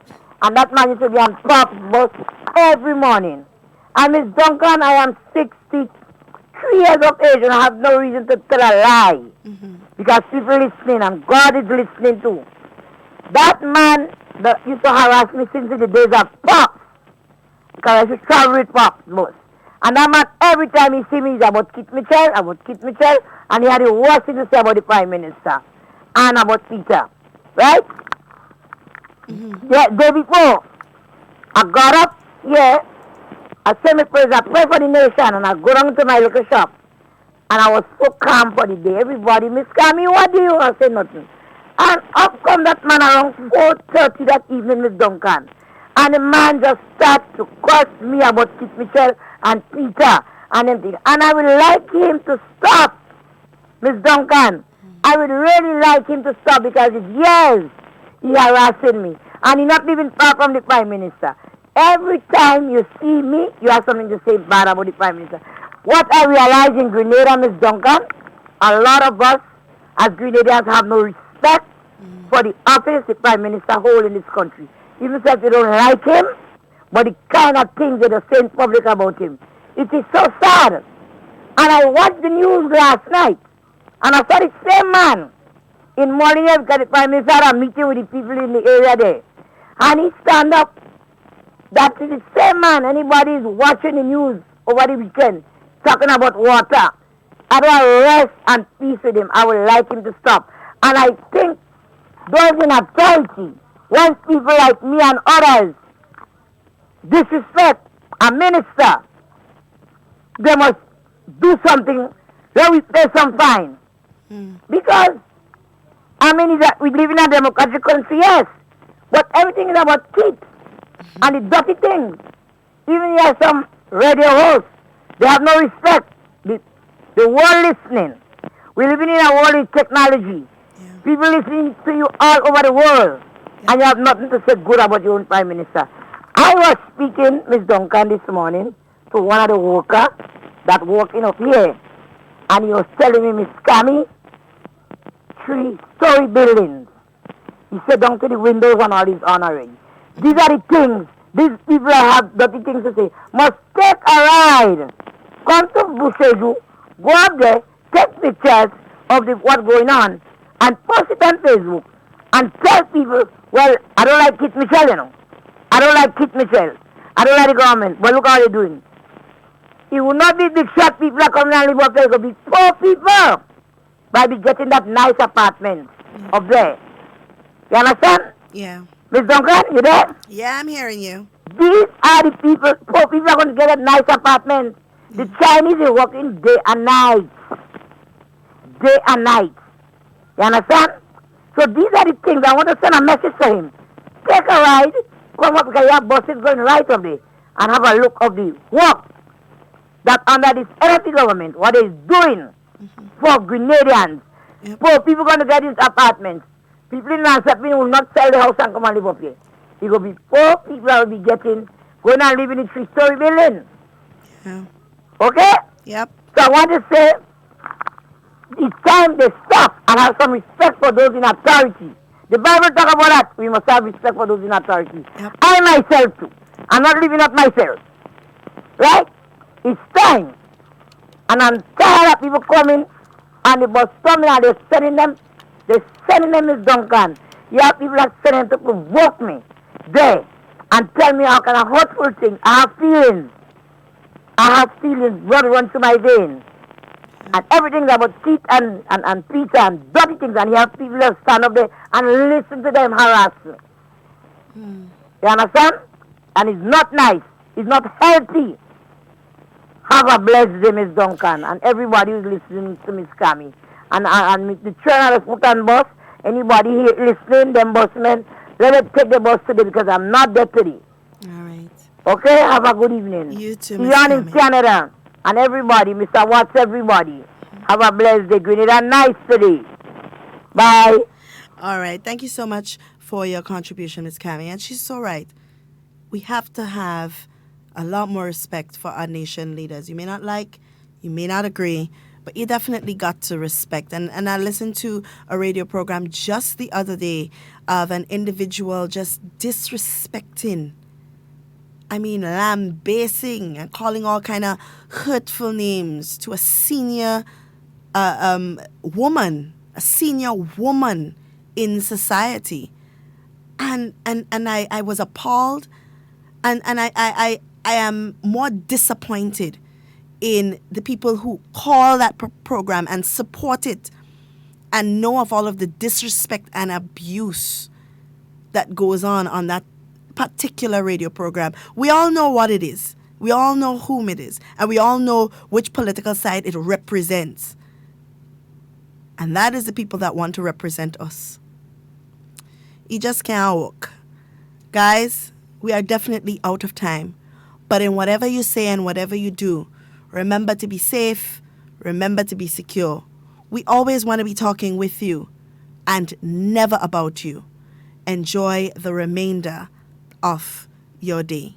It's always a pleasure being here with you. 8 p.m. sharp, Saturday, January 25th at the Sutters Bus Terminal. It's the final of the National Celebrations Comedy Independence Calypso Monarch Competition 2020. 11 artists have been selected to challenge the reigning monarch, Show Nas, the Sour Support.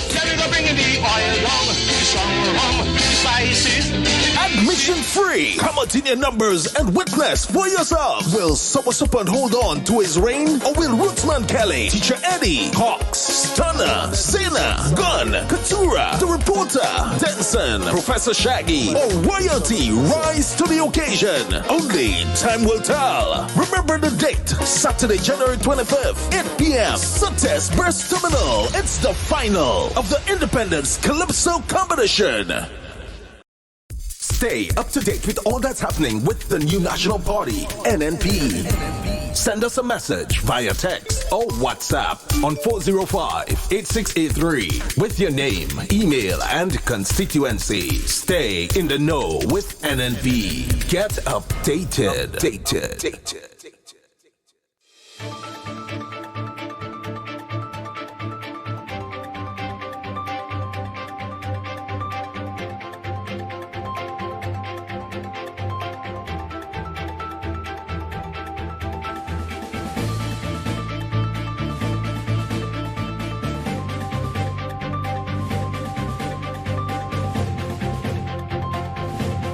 Government gives assurances about well-being of Grenadian students in China amidst concerns about coronavirus. Details to this story and more in the National Report.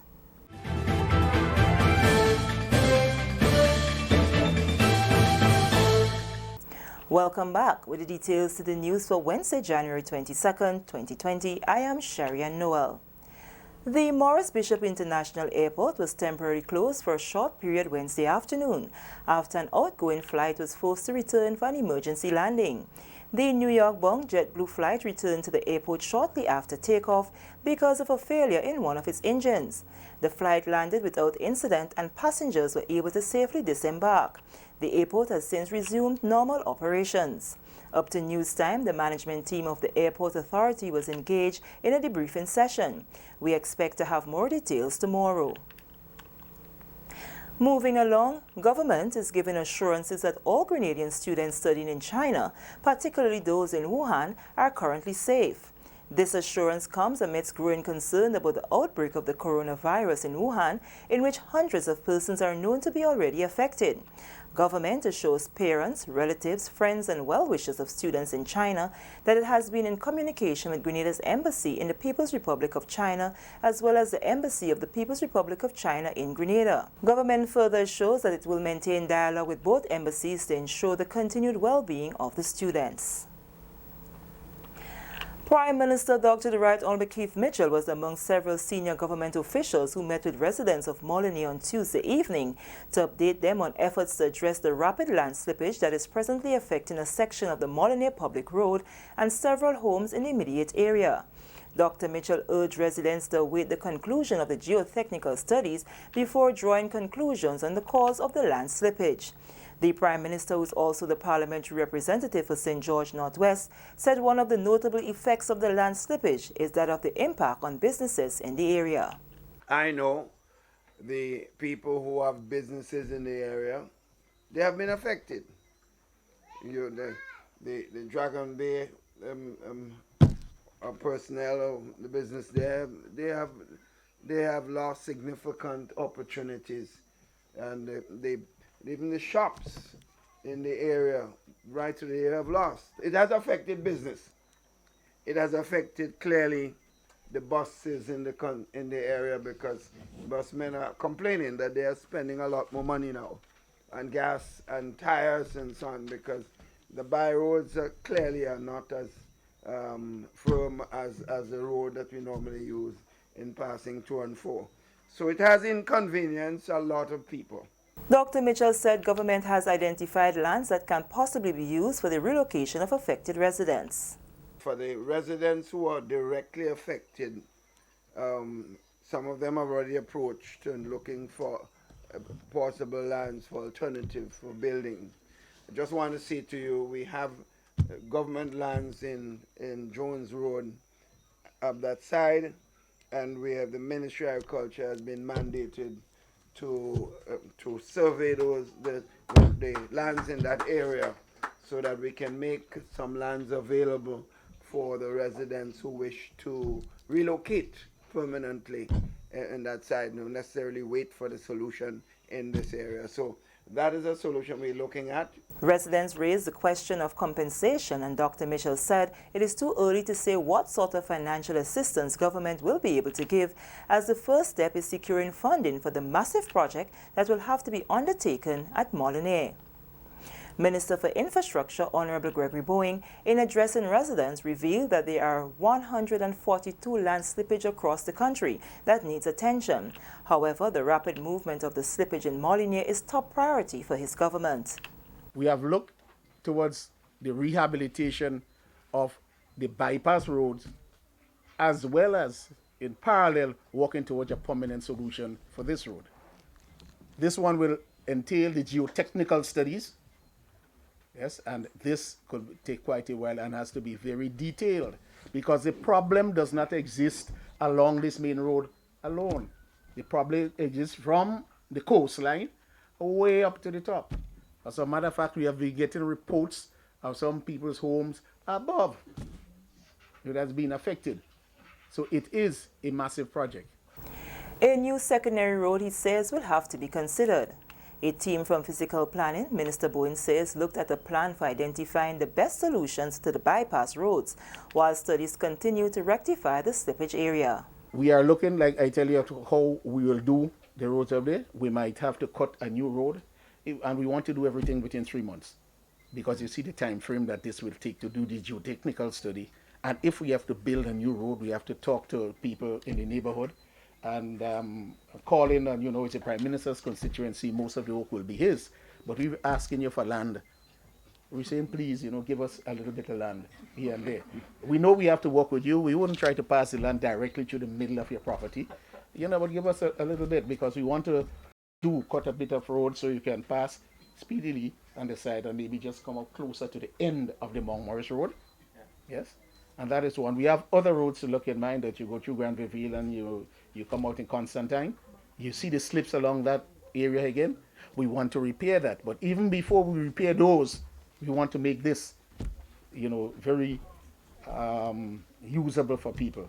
Yes, user-friendly, so that they're not frightened. Other officials attending Tuesday's meeting, including Chief Technical Officer in the Ministry of Infrastructure, Naja Andal, along with General Manager of NAWASA, Christopher Husbands, and Mr. Trevor Thompson of the Land Use Division. Geriatric caregiver and other health workers were subject to much-needed training on the topic of dementia over the past 2 days. The training, organized by the Ministry of Social Development, was aimed at educating care workers to enable them to better serve persons affected by dementia. Public Relations Officer in the Ministry of Social Development, Delroy Louison, has the details. Over the past 2 days, nurses, caregivers, supervisors, matrons, and other persons providing care to dementia-affected individuals received rigorous training on dementia care. Dementia is a broad category of brain diseases that cause a long-term and often gradual decrease in the ability to think and remember, affecting daily functioning. The training took the form of a 2-day workshop organized by the Aging Unit within the Ministry of Social Development, Housing and Community Empowerment. Supervisor for Geriatric Services at the unit, Lydia Thomas, speaks to the significance of such training. Dementia is a growing issue in Grenada, Carriacou, and Petit Martinique. It is not new to us. However, we lack a lot of training. We have seen that we lack a lot of training. And if we are looking to give our older persons quality care, this is one of the things, the areas that we must address. 2 of the participants tells us how the knowledge gained will be used in their fields. Taking back the information would be a very good thing, and I hope to take it back as soon as Thursday, get a meeting and let them know the difficulties we can face in dementia and help in some way to work with it. It have to be passed on, and we'll definitely have to relay that information to our other staff and even help those who may have maybe issues dealing with dementia. Facilitator and dementia care specialist Gloria Phillips Smith says dementia is a topic which needs to be discussed. We need to bring awareness of what dementia is, how it affects people, and what support networks we need to put in place for people affected by dementia. The training workshop concluded on Wednesday and was held at the National Stadium. For the National Report, I'm Delroy Louison. This is the National Report. More news after the break. 8 p.m. sharp. 8 p.m. sharp. Saturday, January 25th at the Sutters Bus Terminal. It's the final of the National Celebrations Committee Independence Calypso Monarch Competition 2020. 11 artists have been selected to challenge the reigning monarch, Sean Nas, the Sour Support. Admission free. Come out in your numbers and witness for yourself. Will Sour Support hold on to his reign, or will Rootsman Kelly, Teacher Eddie, Hawks, Stunner, Zena, Gun, Katura, The Reporter, Denson, Professor Shaggy, or Royalty rise to the occasion? Only time will tell. Remember the date, Saturday, January 25th, 8 p.m. Sutters Bus Terminal. It's the final of the Independence Calypso Competition. Welcome back. Given the importance of animal disease control to safeguard global food safety and animal health, and the implementation of international standards for better agricultural practices, the Vet and Livestock Department of the Ministry of Agriculture and Lands will hold a series of animal health outreach clinics throughout the Tri-Island state in 2020. We get more in this report from Mina Booker. Healthy animals are closely related to healthy people and a healthy environment. Monitoring animal health and preventing animal disease outbreaks is vital to the economy and safety of the country. In recognition of this, the Veterinary and Livestock Department of the Ministry of Agriculture and Lands will focus on best practices in prevention and control of priority diseases and animal health through a series of animal health outreach clinics in 2020. Acting Chief Veterinary and Livestock Officer Dr. Kimond Cummings underscores the importance of this drive. The aim of these outreach clinics is really to provide good quality veterinary services to the farmers over there who more or less may not be able to really afford the services. And secondly, we want to ensure that we strengthen the relationship that the ministry has with the farming community. The drive, which will be undertaken island-wide, kicked off with the first animal health outreach clinic at the Woburn Playing Field on Tuesday, 21st January. The Vet and Livestock Department was supported by the officers of the Southern Agricultural District throughout the day, as they offered services such as rabies injections, deworming medication, wound management, hoof trimming, pest management tips, and others. Mrs. Yolande Lord Telesford, livestock specialist attached to the Southern Agricultural District, spoke of the importance of hosting the clinic in the Woburn area. What we realize is that in this area we have a lot of people in the community doing tethering, tying the animals. Some have one or two animals, and there are a lot together, and what you can't find is contamination. We went out and for a door-to-door campaign. We talked to the different people, find out what was the problems with the animal and thing, and therefore we saw it fitting to start with the clinic in this area. Yeah, because of the volume of the quantity of animals that you find here.